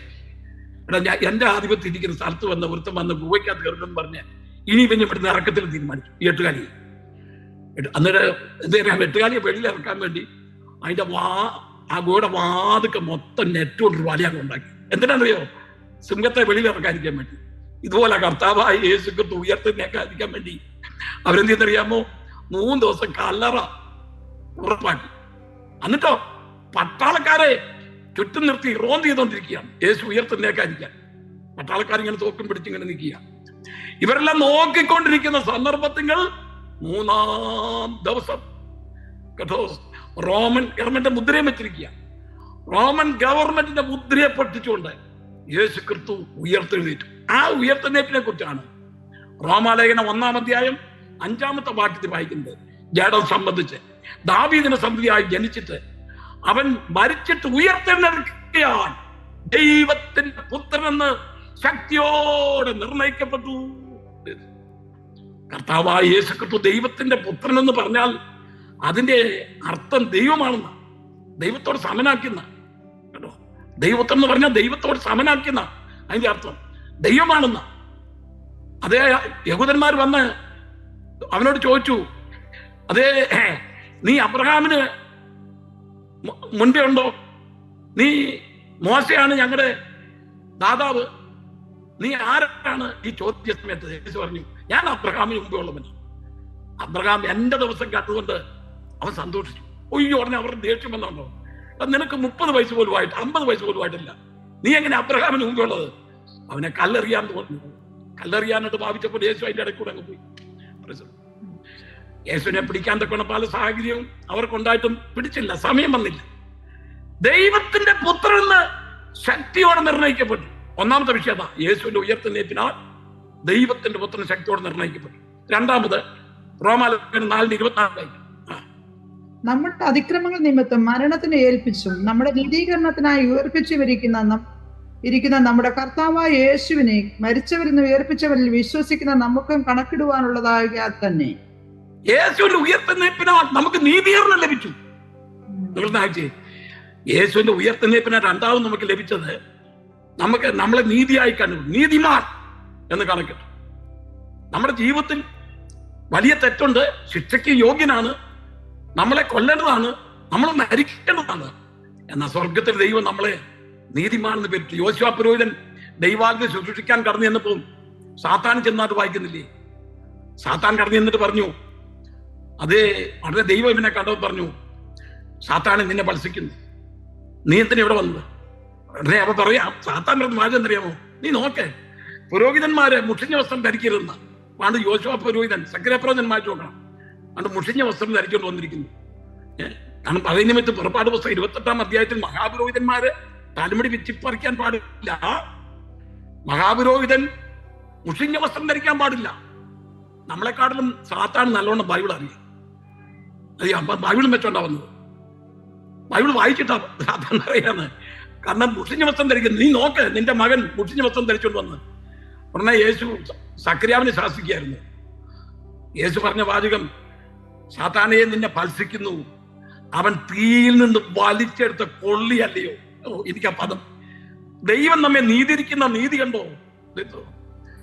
ദൈവം നമ്മെ നീതിരിക്കുന്ന നീതി കണ്ടോ? അവൻ തീയിൽ നിന്ന് വലിച്ചെടുത്ത കൊള്ളിയല്ലയോ. നമ്മെ കരുതുന്ന ഒരു ദൈവം, നീതിമാനായി കണക്കുന്ന ദൈവം, തീയിൽ നിന്നൊരു കൊള്ളി വലിച്ചെടുത്താൽ അതേ ഉടുപ്പിൽ പുകമണം സാധാരണ ഏക്കുന്നതാണ്. അവൻ കഷ്ടത്തിൽ കൂടി വന്നുകൊണ്ട് അതിൻ്റെതായ ഒരു പുകയാണ്, പുകയുടെ മരണമാണ് ഉള്ളത്. അവൻ തീയിൽ നിന്ന് വലിച്ചെടുത്തൊരു കൊള്ളിയാണ്. നമ്മെ നീതീകരിക്കുന്ന ദൈവം. നമ്മളെ നീതീകരിച്ചില്ലായിരുന്നെങ്കിൽ നമ്മൾ ഇന്നിവിടെ കാണുന്നു. ദൈവത്തിന് സ്തോത്രം. ആ മുടിയൻ പുത്രൻ തിരിച്ചു വന്നപ്പോഴേ ആ പിതാവ് നീതീകരിച്ചില്ലേ? അപ്പാ ഞാൻ സ്വർഗത്തോടും എല്ലാം തൊലിയായിട്ടാണ് വരുന്നത്, എല്ലാം തൊലിയായിട്ട് കേട്ടോ. മരിച്ചവരിൽ ആദ്യ ജാതനായ കർത്താവിനെ കുറിച്ചാണ് ഞാൻ പറയുന്നത്. അവൻ എല്ലാം തൊലിയായിട്ട് കടന്നു വരിക. കണ്ടാൽ പേച്ചാ നടന്നു വരുന്നത്, ഉള്ളതെല്ലാം ചെലവാക്കിയിട്ട്. ഞാൻ 16-ാമത്തെ വയസ്സിൽ എൻ്റെ വീട്ടിൽ നിന്ന് പുറപ്പെട്ടു പോയതാ. 10 മകനേ ഉള്ളൂ. എൻ്റെ അപ്പൻ എന്നെ ഒന്ന് അടിച്ചെന്ന് വിളിച്ചതേ, എല്ലാ കൂട്ടുകാരുടെ മുന്നേ അടിച്ചെന്ന് വിളിച്ചിട്ട് ഞാനൊന്ന് പുറപ്പെട്ട് അന്ന് റബ്ബർ ഷീറ്റൊക്കെ വെച്ച കുറച്ച് പൈസ 10-200 രൂപ ഉണ്ടായിരുന്നു. അന്നത്തെ കാലത്ത് 200 രൂപ എന്നൊക്കെ പറഞ്ഞ് വലിയ രൂപ ഉണ്ട്. അത് എടുത്തോണ്ടാ പോയത്. പോയി എങ്ങോട്ടാ പോകണമെന്നില്ല, ഹോട്ടലിൽ ചെന്നു. പിന്നെ ഞാൻ ട്രെയിൻ വന്നപ്പോൾ ആ ട്രെയിനെ കയറി എറണാകുളത്ത് നിന്ന് ഇറങ്ങി കഴിഞ്ഞപ്പോഴേ അവിടെ വേറൊരുത്തും വന്ന് എൻ്റെ നടപ്പൊക്കെ കണ്ടപ്പം ജോലി വാങ്ങിച്ചു തരാമെന്ന് പറഞ്ഞു. ഞാൻ അവനോട് ചേർന്നു. അദ്ദേഹം പറഞ്ഞു പൈസ ഉണ്ടെങ്കിൽ ഇതിവിടെ പോക്കറ്റിലുണ്ട്, ഞാൻ സൂക്ഷിച്ചോളാം എന്ന് പറഞ്ഞു. ഉള്ളതിലെടുത്ത് അവൻ്റെ കൊടുത്തു. അന്ന് ട്രെയിനിൽ കയറി പോയി. അദ്ദേഹം ട്രെയിനിൽ കയറി. ഒരു പ്ലാറ്റ്ഫോം ടിക്കറ്റ് അടുത്തുനിന്നാ പിന്നെ എനിക്ക് മനസ്സിലായത്. തൃശ്ശൂരിൽ എന്നിറങ്ങിയപ്പോൾ പുള്ളി എനിക്ക് 2 പഴവും 2 ബണ്ണും ഒക്കെ മേടിച്ചു തന്നിട്ട് പുള്ളി സ്ഥലം വിട്ടു. ഞാൻ മദ്രാസ് വരെ ചെന്നിറങ്ങി. അവിടെ ചെന്ന് കഴിഞ്ഞപ്പോൾ ഉണ്ടല്ലോ, ഞാൻ ചുമടൊന്നും ചുമന്നിട്ടില്ല. ഒരു പട്ടാളക്കാരനോട് ഞാൻ കാര്യം പറഞ്ഞു. അപ്പൊ അവന്റെ പെട്രോളർ ചുമന്ന് ഒരു പ്ലാറ്റ്ഫോമിൽ നിന്ന് അടുത്ത പ്ലാറ്റ്ഫോമിൽ കൊണ്ടുവച്ചപ്പോൾ എന്റെ കാണെല്ലാം ഇങ്ങനെ ആടി പറഞ്ഞു. അദ്ദേഹം 50 സെന്റ് തന്നു, 50 പൈസ അന്നത്തെ കാലത്ത്. ഞാൻ 2 ഐസ്ക്രീം ഒക്കെ മേടിച്ചു കഴിച്ചു. അടുത്ത ട്രെയിനും പോകാണ്ട് ഇങ്ങനെ സ്റ്റാർട്ട് ചെയ്തെടുക്കാതെ എറണാകുളത്തിന്. ഞാൻ ആ ട്രെയിനിൽ ചെന്ന് കയറി. പൈസ ടിക്കറ്റ് ഒന്നും എടുക്കാതെ ഒരു വിധത്തിൽ ഞാൻ വീട്ടിൽ വന്ന് പറ്റി. ഞാൻ പറഞ്ഞു വന്നതേ, എന്റെ അപ്പന് എന്തിനാ പൈസ അതൊന്നും എന്നോട് ചോദിച്ചില്ല. എന്നെ ഒന്ന് കാണാഞ്ഞിട്ട് പുള്ളിക്കാരൻ 5 ദിവസം ഉറക്കമില്ലാതെ ഊണില്ലാതെ പത്രത്തിലൊക്കെ ഫോട്ടോയും കൊടുത്ത് ഇങ്ങനെ കാത്തിരിക്കുന്ന ഒരു പിതാവ്, നമ്മെ നീതിയിരിക്കുന്ന ഒരു പിതാവ്, നമ്മെ കരുതുന്ന ഒരു പിതാവ്. അവൻ തീയിൽ നിന്ന് വലിച്ചെടുത്ത കൊള്ളിയല്ലയോ ദൈവത്തിന്റെ സ്തോത്രം. നമ്മുടെ സ്വർഗസ്ഥനായ പിതാവ് നമ്മെ നീതിയിരിക്കുന്ന സഹോദരി സഹോദരന്മാരെ, നമ്മുടെ ദൈവത്ര നല്ലവനാണ്. അവൻ മരിച്ചവരിൽ ആദ്യജാതൻ. അവൻ നമ്മളെ നീതിയിരിക്കുന്നു. 3-ാമത്തെ വിഷയം അതിന്റെ 1 പത്രോസ് 3:21 വായിച്ചപ്പോളെ വായിച്ചേ. ആരിലും വായിച്ചാട്ടെ. റോസമ്മ എളുപ്പടി വായി. 1 പത്രോസ് 3:21 വായിരേ. അത് സ്നാനത്തിന് ഒരു മുൻകുറി. സ്നാനമോ ഇപ്പോൾ ജഡത്തിന്റെ അഴുക്ക് കളയുന്നതായിട്ടല്ല, ദൈവത്തോട് നല്ല മനസാക്ഷിക്കായുള്ള അപേക്ഷയ്ക്കായിട്ടത്രേ യേശുക്രിസ്തുവിന്റെ പുനരുദ്ധാനത്താൽ നമ്മയും രക്ഷിക്കുന്നു. യേശുക്രിസ്തുവിന്റെ പുനരുദ്ധാനത്താൽ ഉയർത്തെഴുന്നേൽപ്പിനാൽ നമ്മളെയും രക്ഷിക്കുന്നു. യേശു നമ്മളെ രക്ഷിക്കുന്നു കേട്ടോ. നമുക്ക് രക്ഷ കിട്ടുന്നു. രക്ഷയ്ക്ക് 3 വശമുണ്ട്. രക്ഷിക്കപ്പെട്ടുകൊണ്ടേയിരിക്കുന്നു. രക്ഷയ്ക്ക് 3 വശമുണ്ട്. നമുക്ക് അതേ നമ്മയും രക്ഷിക്കുന്നു. 1 കൊരിന്ത്യർ 15:12-13 വാക്യം വായിക്കാം. ക്രിസ്തു മരിച്ചിട്ട് ഉയർത്തെഴുന്നേറ്റു എന്ന് പ്രസംഗിച്ചു വരുന്ന അവസ്ഥയ്ക്ക് മരിച്ചവരുടെ പുനരുത്ഥാനമില്ല എന്ന് നിങ്ങൾ ചിലർ പറയുന്നത് എങ്ങനെ? മരിച്ചവരുടെ പുനരുത്ഥാനമില്ല എങ്കിൽ ക്രിസ്തു ഉയർത്തെഴുന്നേറ്റിട്ടില്ല. യേശു ക്രിസ്തു ഉയർത്തെഴുന്നേറ്റത് കൊണ്ട് നമുക്ക് ഒരു ഉയർത്തെഴുന്നേൽപ്പുണ്ട്. കസ്തൂർബാ ഗാന്ധി, ഞാൻ അതല്ലേ പറഞ്ഞു വന്നത്. മഹാത്മാഗാന്ധിജി മരിച്ചു കഴിഞ്ഞപ്പോൾ ശവക്കല്ലയുടെ വാതിക്കെന്നുണ്ട് കസ്തൂർബാ ഗാന്ധി ഒരു പറച്ചിൽ പറഞ്ഞ് കരഞ്ഞു. കസ്തൂർബാ ഗാന്ധി യേശുവിൽ വിശ്വസിക്കുന്നവരായിരുന്നു. കസ്തൂർബാ ഗാന്ധി പറഞ്ഞ വാചകം എന്താ അറിയാമോ? അതേ പ്രഭു, യേശു മരിച്ചവരിൽ നിന്ന് ഉയർത്തെഴുന്നേറ്റു. 3-ാം ദിവസം ചെന്ന് പറയാ, അങ്ങ് ഉയർത്തെഴുന്നേറ്റ് വരിക. യേശു മരിച്ചിട്ട് 3-ാം ദിവസം ഉയർത്തെഴുന്നേറ്റ പോലെ പ്രഭുജി അങ്ങ് ഉയർത്തെഴുന്നേറ്റ് വരിക. അല്ല ബാബുജി അങ്ങ് ഉയർത്തെഴുന്നേറ്റ് വരിക. ഇന്നും ആ കല്ലറ അവിടെ കിടപ്പുണ്ട്. ഉലക മഹാന്മാരുടെ എല്ലാ കല്ലറകളും അടഞ്ഞു കിടക്കുമ്പോൾ നമ്മുടെ യേശു മാത്രം ഉയർത്തെഴുന്നേറ്റ്. യേശു ഉയർത്തെഴുന്നേറ്റെങ്കിൽ നമുക്കൊരു ഉയർത്തെഴുന്നേൽപ്പുണ്ട്. യേശു ഉയർത്തെഴുന്നേറ്റില്ലെങ്കിൽ നമ്മുടെ പ്രസംഗം വ്യർത്ഥമെന്നാണ് പൗലോസ് പറഞ്ഞത്. യേശു ഉയർത്തെഴുന്നേറ്റു. അപ്പൊ യേശു ക്രിസ്തുവിന്റെ ഉയർത്തെഴുന്നേൽപ്പ് ഇന്ന് രാത്രികാലം ദൈവജനം കേൾക്കുന്ന പ്രിയപ്പെട്ടവരെ, നമ്മളും മരിച്ചവരുടെ നിന്ന് ഉയർത്തെഴുന്നേൽക്കുന്ന ഒരു ദിവസമുണ്ട്. നമ്മുടെ പ്രിയപ്പെട്ട ഉയർത്തെഴുന്നേൽക്കും. നമ്മൾ ഉയർത്തെഴുന്നേൽക്കുന്നതിനും അതെ മരിച്ചില്ലെങ്കിൽ ഇപ്പോഴാണ് കർത്താവ് വരുന്നെങ്കിൽ ഒരു ഉയർത്തെഴുന്നേൽപ്പ് തുല്യമായിട്ട് നമ്മുടെ ശരീരം രൂപാന്തരപ്പെടും കേട്ടോ. മരിച്ചിട്ട് ഉയർത്തെഴുന്നേൽക്കല്ല. ഈ ദ്രവത്വം അദ്രവത്തെ പ്രാപിക്കും. ഈ മർത്യമായത് അമർത്യത്തെ പ്രാപിക്കും. അവൻ മരിച്ചവരിൽ ആദ്യജാതനായി ഉയർത്തെഴുന്നേറ്റു. ഇനി അപ്പോസ്തലപ്രവൃത്തി 17:31 വായിച്ചേ. താൻ നിയമിച്ച പുരുഷൻ മുഖാന്തരം ലോകത്തെ നീതിയാൽ ന്യായം വിധിപ്പാൻ അവൻ ഒരു ദിവസത്തെ നിശ്ചയിച്ചു. അവനെ മരിച്ചവരിൽ നിന്ന് ഉയർത്തെഴുന്നേൽപ്പിച്ചതിനാൽ എല്ലാവർക്കും അതിന്റെ ഉറപ്പ് നൽകിയുമിരിക്കുന്നു. അവൻ മരിച്ചവരിൽ നിന്ന് ഉയർത്തെഴുന്നേറ്റതിനാൽ എല്ലാവർക്കും അതിന്റെ ഉറപ്പ് നൽകിയിരിക്കുന്നു. ഈ ലോകത്തിന്റെ ഒരു ന്യായവിധി ഇല്ലെന്നും പറഞ്ഞാണ് ആൾക്കാർ ഇരിക്കുന്നത്. എന്താ? യേശു ക്രിസ്തു ഉയർത്തെഴുന്നേറ്റതുകൊണ്ട് ഈ ലോകത്തെ ദൈവം ന്യായം വിധിക്കുന്നുള്ള ഉറപ്പ് നൽകിയിരിക്കുക. ഒരു ന്യായവിധി വരുന്നു കേട്ടോ. ലോകത്തിന്റെ ന്യായവിധി ഉണ്ട്. ആ ന്യായവിധി രക്ഷപ്പെടാനാണ് നമ്മൾ ഇങ്ങനത്തെ ബൈബിൾ ക്ലാസ്സുകൾ എടുക്കുന്നത്. ആ ന്യായവിധി രക്ഷപ്പെടാൻ വേണ്ടിയാണ് നമ്മൾ സുവിശേഷം അറിയിക്കുന്നത്. ഒരു കാര്യം ഓർത്തുകൊള്ളണം. ഇന്ന് ദൈവത്തിന്റെ വചനം കേൾക്കുന്ന പ്രിയപ്പെട്ടവരെ, ഈ പ്ലാറ്റ്ഫോമിൽ CV ആൻഡ്രൂസ് പ്രസംഗിച്ചില്ലെന്ന് നിങ്ങൾ എല്ലാവരും പറഞ്ഞാലും ദൈവത്തിന്റെ 2 സാക്ഷികളാണ്. ആ ന്യായവിധി ദിവസങ്ങൾ ആകാശമേ കേൾക്കുക, ഭൂമിയെ ചെവിയായിക്കുക. നമ്മുടെ ഈ പ്ലാറ്റ്ഫോം, ഈ സൂം പ്ലാറ്റ്ഫോം വിളിച്ചു പറയും ഇത്രാന്തി ഇന്ന സമയത്ത് CV ആൻഡ്രൂസ് ഇവിടെ ക്ലാസ് എടുത്താണ്. എല്ലാവരും അങ്ങനെ സംഭവം ഉണ്ടായില്ലെന്ന് പറഞ്ഞാലും ദൈവത്തിന്റെ 2 സാക്ഷികളാണ്. ആകാശത്തെ വിളിക്കും, ഭൂമിയെ വിളിക്കും. ഞാൻ പറഞ്ഞു വന്ന താല്പര്യം എന്താണെന്നറിയാമോ? താൻ നിയമിച്ച പുരുഷൻ മുഖാന്തരം ഈ ലോകത്തിൽ ഒരു ന്യായവിധി ഉണ്ടെന്ന് യേശു ക്രിസ്തുവിന്റെ ഉയർത്തെഴുന്നേൽപ്പോൾ ലഭിച്ചു. 6 കൂട്ടം കാര്യങ്ങൾ, 2 കൂട്ടം കാര്യമായിട്ട് പറയാനുണ്ട്. 1, അവൻ ദൈവത്തിന് ശക്തിയോടെ നിർണ്ണയിക്കപ്പെട്ടു. 2, നമുക്ക് ഉയർത്തെഴുന്നേൽപ്പിനാൽ നീതീകരണം ലഭിച്ചു. 3, നമുക്ക് രക്ഷ. 4, മരിച്ചവർക്കും ജീവിച്ചിരിക്കുന്നവർക്കും കർത്താവാകേണ്ടത്.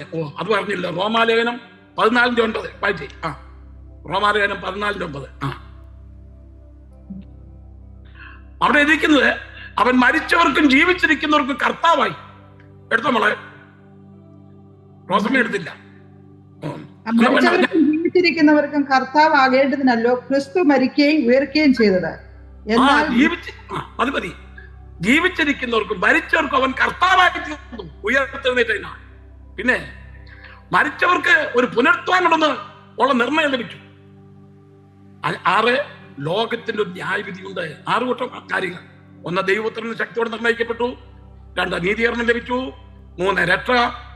4, മരിച്ചവർക്കും ജീവിച്ചിരിക്കുന്ന കർത്താവായി. 5, മരിച്ചവർക്ക് ഒരു പുനരുത്ഥാനം ഉണ്ടെന്നുള്ള ഉറപ്പ് ലഭിച്ചു.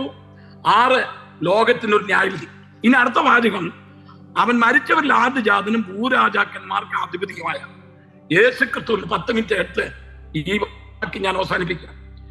3ാമത്തെ വിഷയം, ഭൂരാജാക്കന്മാർക്ക് അധിപതി. ഇവിടെ 3 വിഷയങ്ങൾ വരുന്നുണ്ട്. 1, വിശ്വസ്ത സാക്ഷി, മരിച്ചവരിൽ ആദ്യജാതൻ, ഭൂരാജാക്കന്മാർക്ക് അധിപതി. ഞാൻ ഈ ഭൂരാജാക്കന്മാരുടെ അധിപതിയെ കുറിച്ചുള്ള വിശദീകരണം പറയുന്നതിന് മുമ്പ് പരീക്ഷയ്ക്ക് വരുന്നതാണ്. നമുക്ക് ടെസ്റ്റ് വരാൻ പോകുന്ന 6ാം മാസത്തില്. വളരെ ശ്രദ്ധയോടെ ഇരിക്കണം. യേശുക്രിസ്തുവിന്റെ 3 ഔദ്യോഗിക സ്ഥാനങ്ങളോട് വെളിപ്പെടുത്തിയിട്ടുണ്ട് ഈ വാക്യത്തിൽ. വിശ്വസ്ത സാക്ഷി എന്ന് പറഞ്ഞത് യേശുക്രിസ്തുവിനെ ഒരു പ്രവാചകനായിട്ടാണ് നമുക്ക് മനസ്സിലാക്കാൻ കഴിയുന്നത്. യേശുക്രിസ്തുവിന്റെ 3 ഔദ്യോഗിക സ്ഥാനങ്ങൾ. ഞാൻ 4 അവകാശ പേരുകൾ പറഞ്ഞു. 4 അവകാശ പേരുകൾ: അബ്രഹാമിന്റെ പുത്രൻ, ദാവീദിന്റെ പുത്രൻ, മനുഷ്യപുത്രൻ, ദൈവപുത്രൻ. ഇതുപോലെ യേശുക്രിസ്തുവിന് 3 ഔദ്യോഗിക സ്ഥാനങ്ങളുണ്ട്. 1, അവൻ പ്രവാചകനാണ്. 2, അവൻ പുരോഹിതനാണ്. 3, അവൻ രാജാവാണ്. യേശുക്രിസ്തു വിശ്വസ്ത സാക്ഷി എന്നുള്ള നിലയിൽ യേശുക്രിസ്തുവിന്റെ ഒരു വിശ്വസ്ത പ്രവാചകനായിരുന്നു. സകല പ്രവാചകന്മാരുടെയും പൂർത്തീകരണമായിരുന്നു യേശുക്രിസ്തു. പ്രവാചകന്മാരിൽ ഏറ്റവും വലിയ പ്രവാചകൻ എന്ന് പറയുന്നത് നമ്മുടെ കർത്താവായ യേശുക്രിസ്തു. ബേഥലേഹം മുതൽ കാൽവരി വരെ യേശുക്രിസ്തു ദൈവത്തിന്റെ ഒരു വിശ്വസ്ത പ്രവാചകനായിരുന്നു. യേശു പ്രവചിച്ചില്ലേ? മത്തായി സുവിശേഷത്തിലും ലൂക്കോസിന്റെ സുവിശേഷത്തിലും കാണുന്നു, യെരുശലേമേ യെരുശലേമേ, പ്രവാചകന്മാരെ കൊല്ലിച്ചവളെ, നിന്റെ അടുക്കൽ വന്നവരെ കല്ലെറിഞ്ഞവളെ, കോഴി തന്റെ കുഞ്ഞുങ്ങളെ ചേർക്കും പോലെ നിന്നെ എത്ര വട്ടം ചേർപ്പാ. എനിക്ക് മനസ്സിലായിരുന്നു. യേശുക്രിസ്തുവിന്റെ പ്രവചനം കേക്ക്. ഗുരു, ഈ ദേവാലയത്തിന്റെ പണി എത്ര മനോഹരമായിരിക്കുന്നു. ലൂക്കോസിന്റെ സുവിശേഷം 21-ാം അധ്യായത്തിൽ യേശു പറഞ്ഞത് കല്ലിന്മേൽ കല്ല് ശേഷിക്കാതെ നശിച്ചു പോകും. 7 സംഭവിച്ചു കേട്ടോ. യേശുക്രിസ്തു എത്ര പ്രവചനങ്ങൾ പ്രവചിച്ചിട്ടുണ്ട്. ആർക്കും പ്രവർത്തിച്ചുകൂടാത്ത രാത്രി വരുന്നു എന്ന് കർത്താവ് പറഞ്ഞില്ലേ? ലോകാരംഭം മുതൽ ഇന്നുവരെ സംഭവിച്ചിട്ടില്ലാത്ത, ഇനിമേൽ സംഭവിക്കാത്തതുമായ മഹാകഷ്ടം ഉണ്ടാകുമെന്ന് പറഞ്ഞില്ലേ? ഇനിയും ലൂക്കോസ് സുവിശേഷം 19-ാം അധ്യായം 41 മുതലുള്ള വാക്യങ്ങൾ നമ്മൾ വായിക്കുമ്പോൾ, അവൻ നഗരത്തിന് സമീപിച്ചപ്പോൾ അതിനെ ചൊല്ലി കരഞ്ഞു. ആ നഗരം നോക്കിയിട്ട് പറഞ്ഞു, ഈ നാളിൽ നിന്റെ സമാധാനത്തോളം നീ അറിഞ്ഞിരുന്നെങ്കിൽ കൊള്ളാമായിരുന്നു. അത് നീ അറിയാഞ്ഞുകൊണ്ട് നിന്റെ ശത്രുക്കൾ നിനക്ക് ചുറ്റും മാടുകോരി നിന്നെയും നിന്റെ മക്കളെയും നിലത്ത് തള്ളിയിട്ട് നിങ്ങൾ കല്ല് ശേഷിക്കാതിരിക്കുന്ന കാലം നിനക്ക് വരുന്നു. അത് സംഭവിച്ചില്ലേ? 7:70 യേശു ഒരു പ്രവാചകനായിരുന്നു. സകല പ്രവാചകന്മാരുടെയും പൂർത്തീകരണമായി അവതരിച്ച ദൈവത്തിന്റെ ഏറ്റവും വിശ്വസ്ത പ്രവാചകനായിരുന്നു നമ്മുടെ കർത്താവായ യേശു ക്രിസ്തു. പഴയ നിമിത്തത്തിൽ അനേക പ്രവാചകന്മാരുണ്ട്, ചെറിയ പ്രവാചകന്മാർ, വലിയ പ്രവാചകന്മാർ. എന്ന സകല പ്രവചനങ്ങളെയും പൂർത്തീകരണമായിരുന്നു നമ്മുടെ കർത്താവായ യേശു ക്രിസ്തു. ബേഥലേഹം മുതൽ കാൽവരി വരെ യേശു ക്രിസ്തു ദൈവത്തിന്റെ വിശ്വസ്ത പ്രവാചകനായിരുന്നു. ഇനി 2, മരിച്ചവരിൽ ആദ്യജാതൻ. മരിച്ചവരിൽ നിന്ന് ഉയർത്തെഴുന്നേറ്റ് നമ്മുടെ കർത്താവായ യേശു ക്രിസ്തു ശ്രേഷ്ഠ മഹാപുരോഹിതൻ. കാൽവരി ക്രൂശ് മുതൽ കർത്താവായ യേശു ക്രിസ്തുവിന്റെ വരവ് വരെ അവൻ ദൈവത്തിന്റെ ഒരു മഹാപുരോഹിതനാണ്. മഹാപുരോഹിത ശുശ്രൂഷ അവസാനിച്ചു. ദേവാലയത്തിന് തെരസില്ല ദൈവം മേൽത്തോട്ട് അടിയോളം ചീന്തി. യേശു ക്രിസ്തു കാൽവരി ക്രൂശിലെ മരണത്തോടുകൂടി അതേ മഹാപുരോഹിത ശുശ്രൂഷ എല്ലാം അവസാനിച്ചു. കയ്യപ്പാവ് വസ്ത്രം വലിച്ചു കയറി ഒരു ചോദ്യം ചോദിച്ചു, നീ യഹൂദന്മാരുടെ രാജാവാണോ? കയ്യപ്പാവ് ചോദിച്ച ചോദ്യ. കെട്ടപ്പെട്ടവനായി നിൽക്കുക യേശു ക്രിസ്തു. നിങ്ങൾ അല്പസമയം എന്നോട് നിൽക്കണേ. കയ്യപ്പാവിന്റെ മുമ്പിൽ കെട്ടപ്പെട്ടവനായി നിൽക്കുക. യേശു ക്രിസ്തുവിന് എന്തെങ്കിലും അധൈര്യം ഉണ്ടോ അവിടെ? യേശു ക്രിസ്തു കേസവനാത്തോട് പ്രാർത്ഥിച്ചു, കഴിയുമെങ്കിൽ പാനപാത്രങ്ങൾ നീക്കണമെന്ന്. എങ്കിലും എന്റെ ഇഷ്ടമല്ല, അങ്ങനെ ഇഷ്ടമാകട്ടെ എന്ന് പറഞ്ഞു. ആ ഒരു പ്രാർത്ഥന ഒരു മനുഷ്യൻ എന്നുള്ള നിലയിൽ കർത്താവ് പ്രാർത്ഥിച്ചതാണ്. അത്രമാത്രം ഘോരമായ വേദനയാണ് താൻ അനുഭവിക്കാൻ തക്കൊണ്ട് പോകുന്നത്. ആ യേശു ക്രിസ്തുവിനെ വിസ്തരിക്കാനായിട്ടുണ്ട് കയ്യപ്പാവിന്റെ മുമ്പിൽ കൊണ്ട് നിർത്തിയപ്പോ, നീ യഹൂദന്മാരുടെ രാജാവാണോ എന്ന് ഞാൻ ജീവനുള്ള ദൈവത്തെ കൊണ്ട് ആണയിട്ട് ചോദിക്കുന്നു. ഞാനാകുന്നു. യഹൂദന്മാരുടെ സമ്പ്രദായം അനുസരിച്ച് ആണയിട്ട് ചോദിച്ചു കഴിഞ്ഞാൽ ഉടനെ ഉത്തരം കൊടുത്തോണെന്ന്. യേശു ഉടനെ ഉത്തരം കൊടുത്തു, ഞാനാകുന്നു. ഇനി മനുഷ്യപുത്രൻ ദൈവത്തിന്റെ വലത്തുഭാഗത്തിരിക്കുന്നതും ആകാശ മേഘങ്ങളെ വാഹനമാക്കി വരുന്നത് നിങ്ങൾ കാണും. ചോദ്യം 1, ഉത്തരം 3. ഞാനാകുന്നു. ഇനി അവൻ ദൈവത്തിന്റെ വലത്തുഭാഗത്തിരിക്കും, ആകാശമേഘങ്ങളെ വാഹനമാക്കി വരും. ഈ 3 കൂട്ടം കാര്യങ്ങൾ ഇവിടെ ഉണ്ട്. അവൻ മരിച്ചവരിൽ ആദ്യജാതനായി ഉയർത്തെഴുന്നേറ്റു. ഉയർത്തെഴുന്നേറ്റപ്പം മുതൽ അവൻ ദൈവത്തിന്റെ ഒരു മഹാപുരോഹിതനാണ്. നമ്മളിങ്ങനെ വായിക്കുന്നില്ലേ എബ്രായന 9:11-12, ക്രിസ്തുവോ വരുവാനുള്ള നന്മകളുടെ മഹാപുരോഹിതനായി വന്നിട്ട് കൈപ്പണി അല്ലാത്തതെന്ന് എന്ന് വെച്ചാൽ ഈ സൃഷ്ടി ഉൾപ്പെടാത്തതായി വലിപ്പവും തികവും നേറിയ കൂടാരത്തിൽ കൂടി ആടുകളുടെയും പശുക്കളുടെയും രക്തത്താൽ സ്വന്തം രക്തത്താൽ എന്നേക്കുമുള്ള ഒരു വീണ്ടെടുപ്പ് സാധിപ്പിച്ചെന്ന് വായിക്കുന്നില്ലേ? അവൻ ശ്രേഷ്ഠ മഹാപുരോഹിതനാണ്. എബ്രായലേഖനം 4:14 അവിടെ വായിക്കുന്നു, ആകാശത്തിൽ കൂടി കടന്നുപോയ ഒരു ശ്രേഷ്ഠ മഹാപുരോഹിതനായി നാം നമ്മുടെ സ്വീകാരം മുറിപ്പിച്ചുകൊള്ളുക. നീളിക്കണം വേദന മുതൽ കാൽവരി വരെ യേശു ക്രിസ്തു ദൈവത്തിന്റെ ഒരു വിശ്വസ്ത പ്രവാചകനായി. കാൽവരി മുതൽ കർത്താവിന്റെ വരവ് വരെ അവന്റെ വലത്ത് ഭാഗത്തിരുന്ന് മഹാപുരോഹിതനായിട്ടിരിക്കുന്ന മഹാപുരോഹിതൻ നമുക്ക് വേണ്ടി മധ്യസ്ഥ വഹിക്കും. ഇനി അവൻ വരാൻ പോകുന്ന രാജാവായിട്ടാണ് വരാൻ പോകുന്നത്. ഒരു രാജാവ് നീതിയോടെ വാഴും, പ്രഭുക്കന്മാർ ന്യായത്തോടെ അധികാരം നടത്തും. 3 ഔദ്യോഗിക സ്ഥാനങ്ങൾ. എനിക്ക് വിവരിപ്പാൻ തക്ക സമയമില്ല, പക്ഷെ ഞാൻ ഇത് പറഞ്ഞിട്ട് നിർത്തുന്നുള്ളൂ. യേശു ക്രിസ്തുവിന്റെ 3 ഔദ്യോഗിക സ്ഥാനങ്ങൾ വെളിപ്പെടുത്തിയ ഒരു സന്ദർഭം എന്ന് പറഞ്ഞത് യേശു ക്രിസ്തുവിന്റെ കഴുതമേലുള്ള യാത്രയാണ്. നിങ്ങൾക്കെതിരെയുള്ള ഗ്രാമത്തിൽ കടന്നു ചെല്ലുവീൻ, അവിടെ ആരും ഒരു നാളും കയറിയിട്ടില്ലാത്തൊരു കഴുതി അടിച്ചോണ്ട് വരുവീൻ. അത് അടിച്ചോണ്ട് വന്നു. യേശു ക്രിസ്തു ആ വാഹനത്തിന്റെ മുകളിൽ കയറി. യേശു ക്രിസ്തുവിന്റെ 3 ഔദ്യോഗിക സ്ഥാനങ്ങളും വെളിപ്പെടുത്തിക്കൊണ്ടാണ് ആ യാത്ര. പൗരസ്ത്യ രാജ്യങ്ങളും വെച്ചും രാജാക്കന്മാർ എഴുന്നേൽക്കുമ്പോൾ പുരുഷാരം തങ്ങളുടെ വസ്ത്രം അഴി തിരിച്ചു കൊടുക്കുന്നുണ്ട്. നമ്മുടെ യേശു ക്രിസ്തു ആ വാഹനത്തിന്റെ കയറിയപ്പോൾ പുരുഷാരൻ തങ്ങളുടെ വസ്ത്രം അഴിയും തിരിച്ചു. നിവൃത്തിയില്ലാത്തതുകൊണ്ട് മരത്തിന്റെ കൊമ്പ് വെച്ച് താഴെയിട്ടു. അവർ പാട്ടുപാടി, കർത്താവിന്റെ നാമത്തിൽ വരുന്നവൻ വാഴ്ത്തപ്പെട്ടവൻ. ഈ കാഴ്ച കണ്ടുകൊണ്ടാണ് സെക്കര്യാ പ്രവചനം 9-ാം അധ്യായം 9-ാം വാക്യത്തിൽ, സിയോൻ പുത്രിയെ ഇതാ നിന്റെ രാജാവ് കഴുതപ്പുറത്ത് കയറി വരുന്നു. യേശു ക്രിസ്തു രാജാവാണെന്ന് തന്റെ ആഘോഷയാത്ര വെളിപ്പെടുത്തി. 2 മിനിറ്റ് കൊണ്ട് പറയാം. താൻ ഉപയോഗിച്ച വാഹനമൃഗം രാജാക്കന്മാർ ഉപയോഗിച്ച വാഹനമൃഗമല്ല, വേറൊരു ഒരു കഴുതയാണ്. കഴുത പ്രവാചകന്മാരുടെ വാഹനമാണ്. പഴയ നിമിത്തത്തിൽ ബലിയാം കഴുതപ്പുറത്ത് യാത്ര ചെയ്തു. യേശു ക്രിസ്തു ഉപയോഗിച്ച വാഹനമൃഗം താൻ പ്രവാചകനാണെന്ന് വെളിപ്പെടുത്തി. 3ാമത് യേശു ക്രിസ്തു ദേവാലയത്തിൽ കടന്നു ശുദ്ധീകരിച്ചു. അത് എന്റെ ആലയം ദൈവത്തിന്റെ ആലയം, പക്ഷെ കള്ളന്മാരുടെ ഗുഹയാക്കി എന്ന് പറഞ്ഞ് വാണിഭക്കാരിൽ അടിച്ചു പുറത്താക്കി. ശുദ്ധീകരണ കർമ്മം പുരോഹിതന്മാർക്കുള്ള ജോലിയാണ്. യേശു ക്രിസ്തുവിന്റെ 3 ഔദ്യോഗിക സ്ഥാനങ്ങൾ വെളിപ്പെടുത്തി. അവന്റെ ആഘോഷയാത്ര, അവൻ രാജാവ്, അവൻ ഉപയോഗിച്ച വാഹന മൃഗം, അവൻ ഒരു പ്രവാചകൻ, അവൻ ആലയത്തിനടുത്ത് ശുദ്ധീകരണ കർമ്മം, അവൻ പുരോഹിതൻ. ഇവിടെ വായിക്കുക, വിശ്വസ്ത സാക്ഷി യേശു പ്രവാചകൻ, മരിച്ചവരിൽ ആദ്യജാതൻ യേശു ക്രിസ്തു പുരോഹിതൻ, ഭൂരാജാക്കന്മാർക്ക് അധിപതി. അവൻ രാജാക്കന്മാരുടെ രാജാവായിട്ടാണ് വരാൻ പോകുന്നത്. അവന്റെ 3 ഔദ്യോഗിക സ്ഥാനങ്ങളാണ്. ഇത് പരീക്ഷയ്ക്ക് വരുവേ. നമുക്ക് ചില വാക്യങ്ങൾ നമുക്ക് വായിക്കാം. ആ സദൃശ്യവാക്യം 21-ന്റെ 1-ാമത്തെ വാക്യം ഒന്ന് വായിച്ചേ. രാജാവിന്റെ ഹൃദയം യഹോവയുടെ കയ്യിൽ നീർത്തോടുകളൊക്കെ ഇരിക്കുന്നു, തനിക്ക് ഇഷ്ടമുള്ളതൊക്കെയും അവൻ അതിനെ തിരിക്കുന്നു. രാജാവിന്റെ ഹൃദയം ദൈവത്തിന്റെ കയ്യിൽ. ഈ ലോകത്തിൽ ഏത് രാജാക്കന്മാരാണെങ്കിലും നമ്മുടെ ദൈവത്തിന്റെ കയ്യിൽ നീർത്തോട് കരക്ക പോലെ ആയിരിക്കുന്നു കേട്ടോ. അതിന് ഇഷ്ടമുള്ള സ്ഥലത്തേക്ക് തിരിക്കുന്നു. അതിനെപ്പറ്റി ഒരുപാട് തെളിവുകളുണ്ട്.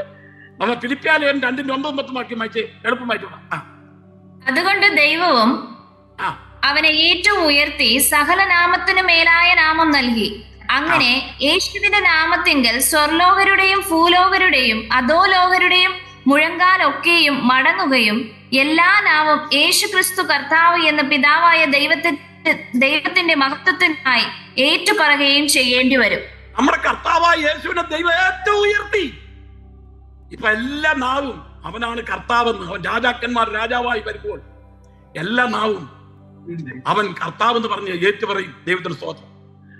ഇനി ആദ്യത്തെ നമ്മൾ ചിന്തിക്കുമ്പോൾ അതേ ദാനിയേൽ പ്രവചനം സങ്കീർത്തനം 89:25 വായിക്കുമ്പോൾ ഞാൻ അവനെ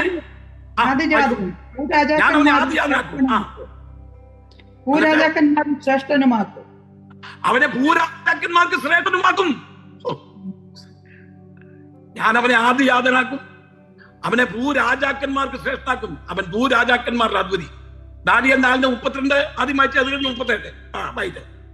നിന്നെ മനുഷ്യരുടെ ഇടയിൽ നിന്ന് നീക്കിക്കളയുകയും നിന്റെ പാർപ്പ് കാട്ടിലെ മൃഗങ്ങളോടുകൂടെ ആയിരിക്കും. നിന്നെ കാളയെ പോലെ പുല്ല് തീറ്റും. അത്യുന്നതനായവൻ മനുഷ്യരുടെ രാജത്വത്തിന്മേൽ വാഴുകയും അതിനെ തനിക്ക് ബോധിച്ചവന് കൊടുക്കുകയും ചെയ്യുന്നു എന്ന് നീ അറിയുന്നതുവരെ നിനക്ക് 7 കാലം കഴിയും. നോക്കണമേ, നെബൂഖദ്നേസർ രാജാവ് അവൻ രാജാവാ, ആ ബാബിലോണിലെ 1ാമത്തെ രാജാവാ. അവനോട് പറയും നീ കാളെ പോലെ പുല്ല് തിന്നില്ലേ? ഞാൻ ഉണ്ടാക്കിയ മഹദിയാം ബാബിലോൺ എന്ന് പറഞ്ഞ് അവൻ അഹങ്കരിച്ചപ്പോൾ 7 വർഷം ദൈവം ടൈം കൊടുത്ത. ഈ ദൂത് പറഞ്ഞതിന് ശേഷം അവൻ തിരിച്ചു വരാൻ സമയം കൊടുത്ത.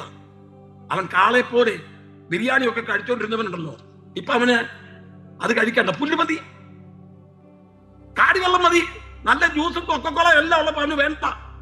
പശുവിന് വെക്കുന്ന കാടി മതി. ബുദ്ധി പോയി, അഹങ്കരിക്കരുത്. അവൻ പറയാണ് എന്റെ ധനമാകാൻ പറ്റാൻ ഞാൻ എന്റെ പ്രതാപത്തിന് വേണ്ടി ഞാൻ ഉണ്ടാക്കിയ മഹദിയാം ബാബിലോൺ അല്ലയോ എന്ന് പറഞ്ഞപ്പോൾ സ്വർഗത്തിലെ ദൈവം അവന്റെ ബുദ്ധിയൊക്കെ എടുത്ത് കളഞ്ഞു. ഏത് മനുഷ്യനും അഹങ്കരിച്ചു കഴിഞ്ഞാണല്ലോ നിമിഷ നേരം കൊണ്ട് ചിലർക്ക് മസിൽ വെച്ച് കാണിക്കും, ഞാൻ ആരാന്നറിയാമോ എന്നൊക്കെ പറഞ്ഞു. നീ ആരാന്നറിയാം? ദൈവം തമ്പരാൻ ഒരു ഞരമ്പ തൊട്ടാ നീ ഇടപാട് തീരും. ഇവിടെ ഒരു വ്യക്തി വലിയ ആളുകൾ കിടന്നതാ, ദൈവം ചെറിയ ക്യാൻസറിന്റെ ഒരു അംശം കൊടുത്തു, തീർന്നു. പ്രാർത്ഥിക്കണേ പ്രാർത്ഥിക്കണേ പ്രാർത്ഥിക്കണേ. മസിൽ വെട്ടി കാണിക്കുന്നതൊക്കെ ഓർത്തോണം. ആരാന്നറിയാം? ദൈവം തൊട്ട് കഴിഞ്ഞാൽ നെബൂഖദ്നേസർ രാജാവിനെ ഒന്ന് തൊട്ടതേ ഉള്ളൂ, അവൻ താഴെ വീണു. തിരുവനന്തപുരത്ത് കുറെ നാൾ മുമ്പ് ഭയങ്കര റൗഡിയാ. അദ്ദേഹം ഒരു നാടോടി പെങ്കൊച്ച് 12 വയസ്സുള്ള കൊച്ചിനെ എടുത്തോണ്ട് ശുചിമുറിലോട്ട് കയറി. അദ്ദേഹത്തിന്റെ എഴുതിയിരിക്കുന്ന 2 കടാരിയാ. വർഷങ്ങൾക്കും മറന്നതാ, നിങ്ങളൊന്നും ആർക്കുന്നില്ലായിരിക്കും. ആൾക്കാരെല്ലാം ഇങ്ങനെ ഒരു നിലവിളി കേൾക്കാം ശുചിമുറിക്കകത്ത്. അദ്ദേഹത്തോട് അടുത്തിയെല്ലാം ഭയങ്കര പേടിയാ. അങ്ങനെ SI അതുവഴി വന്നു. പോലീസുകാർക്കും പേടിയാ. ഇതൊരു സ്ത്രീയായിരുന്നു, നല്ല ഉറപ്പുള്ള ഒരു സ്ത്രീയാ. എന്താന്ന് ചോദിച്ചു. അതേ ഒരു നാടോടി പെങ്കൊച്ചിന് 12 വയസ്സുള്ള കൊച്ചിനെ കൊണ്ട് അവനും ശുചിമുറി കയറിക്കും. ഞങ്ങൾക്ക് അടുക്കാൻ പേടിയെന്നു. ഈ സ്ത്രീ എന്ത് ചെയ്തറിയാമോ? ചെന്നവിടെ തുറക്കണമെന്ന് പറഞ്ഞു. പിന്നെ തല്ലിപ്പൊളിച്ച് തുറന്നു. നീ എന്തെടുക്കുവാന്ന് ചോദിച്ചു. ഓ ഞാൻ ഈ കൊച്ചുകൊണ്ട് കാര്യങ്ങളൊക്കെ പറഞ്ഞോണ്ടിരിക്കാം. ഒറ്റ അടി മുഖത്ത് കൊടുത്തു. അടിച്ചവൻ താഴെ ഉണ്ട്. അതുപോലത്തെ മർമ്മസ്ഥാനത്ത് അടി കൊടുത്തത്. താഴെ വീണ് കഴിഞ്ഞപ്പോൾ അറസ്റ്റ് ചെയ്ത് കൊണ്ടുപോയി. ഞാൻ പറഞ്ഞത് അടിച്ചാഞ്ഞിട്ടാ ഈ വെല്ലുവിളിയൊക്കെ നടത്തുന്നത്. നെബൂഖദ്നേസർ രാജാവുണ്ടല്ലോ, അവൻ പറയാണ് ഞാനാണ് ഇതൊക്കെ ഉണ്ടാക്കിയത്. ദൈവം അടിച്ചു. കാളയെ പോലെ 7 വർഷം പുല്ല് നിന്നു. പിന്നെ അത്യുന്നതനായ ദൈവമാണ് ഈ ലോകത്തെ ഭരിക്കുന്നവന് ബോധ്യം നൽകുന്ന വരെ അവൻ കാളയെ പോലെ 7 വർഷം പുല്ല് തിന്നു. മത്തായി സുവിശേഷം 27-29 വാക്യം. മത്തായി 22-29.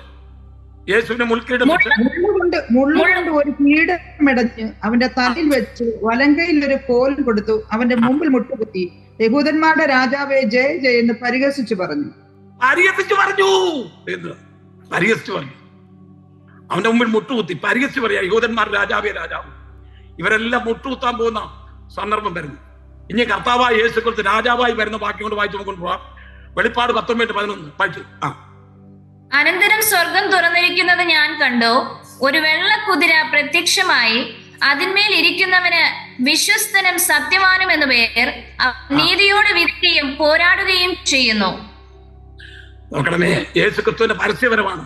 അവൻ രാജാവായി വരികയാണ്, ലോകത്തെ ഭരിക്കാൻ വരികയാണ്. ഒരു രാജാവ് നീതിയോടെ വാഴും. യെശയ്യാപ്രവചനം 32:1. അന്ന് പ്രഭുക്കന്മാർ ന്യായത്തോടെ പ്രഭുക്കന്മാർ ന്യായത്തോടെ അധികാരം നടത്തും. നമ്മുടെ കർത്താവ് രാജാവായി ഭൂരാജാക്കന്മാരുടെ അധിപതിയാണവൻ. ഞാൻ വാക്യങ്ങൾ പറഞ്ഞു വിടുകയാണ്, സമയമില്ല. ദാനിയേൽ പ്രവചനം 2-ാം അധ്യായം 44-ാമത്തെ വാക്യം, ഈ രാജാക്കന്മാരുടെ കാലത്ത് ഒരു നാൾ നശിച്ചു പോകാത്ത നിത്യരാജ്യത്വം നമ്മുടെ ദൈവം സ്ഥാപിക്കും. ക്രൂസിനെ കാലത്ത് കള്ളം പറഞ്ഞു, യേശുവേ നീ രാജ്യത്വം പ്രാപിച്ചപ്പോൾ എന്നെ ഓർത്തോളേ, നീ എന്നോട് പ്രതിസായിരിക്കും. ഇവൻ എങ്ങനെ യേശു രാജ്യത്വം പ്രാപിച്ചു വരുന്ന അറിവ് കിട്ടി? അത് മുകളിലൊരു ട്രാക്ട് വെച്ചിട്ടുണ്ട്, ഇവൻ യഹൂദന്മാർ രാജാവെന്ന്. അത് മാറ്റാൻ തക്കണം പടയാളികൾ അത് യഹൂദന്മാർ എന്ന് ആവശ്യപ്പെട്ടു. പീലാത്തോസ് പറഞ്ഞു, അന്നത്തെ തന്റെ ഇടം ഞാൻ എഴുതി അതെനിക്ക് മാറ്റാനൊക്കത്തില്ല എന്ന് പറഞ്ഞാൽ അതിന്റെ അർത്ഥം എന്താണെന്നറിയാമോ? സ്വർഗത്തിൽ എഴുതിയത് ഞാൻ ഇവിടെ എഴുതി, അവൻ യഹൂദന്മാർ രാജാവാണ്, അതെനിക്ക് മാറ്റാനൊക്കത്തില്ല. നീ രാജാവായി വരുമ്പോ എന്നെ ഒപ്പത്തൊള്ളണമേ. അവൻ രാജാവായി വരുമെന്ന് അവന് മനസ്സിലായി. ഒരു ട്രാക്റ്റാണ്, ആ എഴുത്താണ് അതേ കള്ളനെ രക്ഷയിലേക്ക് നയിച്ചത്. നമ്മള് ഈ TV ഒക്കെ കണ്ടിരിക്കുമ്പം ഒരു 5 മിനിറ്റ് കൂടി പോയാൽ അങ്ങ് ഇരുന്ന് കേൾക്കും. അതിനകത്തെ നൃത്തമൊക്കെ കാണുമ്പോഴേ ദൈവജനം കേൾക്കുന്ന സമയത്താണ് ആൾക്കാർ ടൈമായി വായിച്ചാൽ നോക്കും. നമ്മൾ TV ഒന്ന് ഓൺ ചെയ്ത് ഫുട്ബോൾ കാണാനായിട്ട് എത്ര രാത്രി 12 മണി വരെ മാറ്റമില്ലാത്ത ദൈവത്തിന്റെ വചനം സംസാരിക്കുമ്പോഴത്തേക്ക് നമ്മളെല്ലാം ഇടയ്ക്ക് ഇറങ്ങിപ്പോകും. ദൈവത്തിന് സ്തോത്രം. ദൈവമക്കളെ, ദൈവത്തിന്റെ വചനത്തിന് പ്രാധാന്യം കൊടുക്കണം. ഞാൻ സമയം പാലിക്കുന്നതാണ്, പക്ഷെ ഈ ചുരുങ്ങിയ സമയം കൊണ്ട് നമുക്ക് വിവരിക്കാൻ ഒക്കത്തില്ല. 3 കൂട്ടം കാര്യങ്ങൾ: മരിച്ചവരിൽ ആദ്യജാതൻ, പിന്നെ വിശ്വസ്ത സാക്ഷി, മരിച്ചവരിൽ ആദ്യജാതൻ, ഭൂരാജാക്കന്മാരുടെ അധിപതിയുമായ യേശുക്രിസ്തുവിൽ നിന്ന് നിങ്ങൾക്ക് കൃപയും സമാധാനവും ഉണ്ടാകട്ടെ. ആ ആശീർവാദം തൃത്വനാമത്തിനാണ് പറഞ്ഞിരിക്കുന്നത് കേട്ടോ. താഴ്ത്തുവാക്യം പിതാവായ ദൈവം, യേശുക്രിസ്തു സിംഹാസനത്തിൽ തന്നെ ഇരിക്കുന്നത്. വെളിപ്പാട് ദിവസം 5-ാം അധ്യായം 1-ാമത്തെ വാക്യം വായിക്കുമ്പോൾ പിതാവായ ദൈവം സിംഹാസനത്തിരിക്കുന്നു, പിതാവ് സിംഹാസനത്തിരിക്കുന്നു, പുത്രൻ സിംഹാസനത്തിരിക്കുന്നു. അതുപോലെ തന്നെ അവൻ സിംഹാസനത്തിൽ ഇരിക്കുന്നതിന്റെ ഒരിക്കൽ പിതാവായ ദൈവം, പുത്രനായ ദൈവം, പരിശുദ്ധാത്മാവായ ദൈവം, തൃത്വനാമത്തിലാണ് ഇവിടെ ആശീർവാദം പറഞ്ഞിരിക്കുന്നത്. നിങ്ങൾക്ക് കൃപയും സമാധാനവും ഉണ്ടാകട്ടെ. ആ വാക്യം കൊണ്ട് നമുക്ക് ഇവിടെ നിർത്താം. ആ തൃത്വത്തെ കുറിച്ച് ഒരു 3-4 കാര്യം കൂടെ എനിക്ക് പറയാനുണ്ട്. ട്രിനിറ്റി എതിർക്കുന്ന ആൾക്കാരുണ്ട്, തൃത്വത്തെ എതിർക്കുന്ന ആൾക്കാരുണ്ട്. അയ്യോ, എനിക്ക് പച്ചവെള്ളം പോലെ തൃത്വത്തെ തെളിയിക്കാൻ അറിയാം. ദൈവമക്കളെ, പിതാവ്, പുത്രൻ, പരിശുദ്ധാത്മാവ് എന്നുള്ളത് ഉൽപ്പത്തി മുതൽ വെളിപ്പാട് വരെ നമുക്ക് കാണുവാൻ കഴിയുന്നതാണ്. നാം നമ്മുടെ സാദൃശ്യത്തിൽ മനുഷ്യൻ ഉണ്ടാക്കുക. ആരാണ്? ദൂതന്മാരാണോ പറഞ്ഞത്? നാം നമ്മുടെ സാദൃശ്യത്തിൽ സ്വരൂപത്തിൽ മനുഷ്യനെ ഉണ്ടാക്കുക. മനുഷ്യൻ നന്മതിന്മകളെ കുറിച്ച് തിരിച്ചറിയാൻ തക്കണം നമ്മിൽ ഒരുത്തനെ പോലായി. ഉൽപ്പത്തി 3:22 വരുവി നാം ഇറങ്ങിച്ചെന്ന് അവരുടെ ഭാഷ തിരിച്ചറിയാതിരിക്കാൻ അവരുടെ ഭാഷ കലക്കിക്കളക. നമ്മൾ വായിക്കുന്നില്ലേ ഉൽപ്പത്തി 11-ാം അധ്യായത്തിൽ? അത് പറഞ്ഞിരിക്കും നാം ആരാ? ദൂതന്മാരാണോ? അല്ല. ലൂസിഫർ നോക്കിയ സമയത്ത് അതേ അത്യുന്നത സിംഹാസനത്തിൽ അത്യുന്നത സ്വർഗത്തിൽ ഇരിക്കുന്ന ദൈവത്തെ കണ്ടപ്പോൾ അവനോട് സമനാകാൻ തീരുമാനിച്ചു. താൻ നോക്കിയാൽ പിതാവ്, പുത്രൻ, പരിശുദ്ധാത്മാവ് ഇരിക്കുന്നു. ഇവനൊരാഗ്രഹം, അവരിൽ ഒരുത്തനെ പോലാകാൻ അവൻ ആഗ്രഹിച്ചു. അത്യുന്നതനോട് ഞാൻ സമനാകും. പിതാവ്, പുത്ര, പരിശുദ്ധാത്മാവ് 3 നിലയിൽ പ്രവർത്തിക്കുന്ന പ്രവർത്തനം കണ്ടപ്പോൾ ലൂസിഫറിന് ആഗ്രഹം, ഞാനും അത്യുന്നതനോട് സമനാകും. ദൈവത്തിന്റെ പകലെ ഇവിടെ ട്രിനിറ്റി വ്യക്തമായി വെളിപ്പെടുത്തുന്നു. പിതാവായ ദൈവത്തിൽ നിന്നും, പുത്രനായ ദൈവത്തിൽ നിന്നും, പരിശുദ്ധാത്മാവായ ദൈവത്തിൽ നിന്നും നിങ്ങൾക്ക് കൃപയും സമാധാനം ഉണ്ടാകട്ടെ. ഈ വചനങ്ങളാൽ ദൈവം നമ്മെ അനുഗ്രഹിക്കട്ടെ.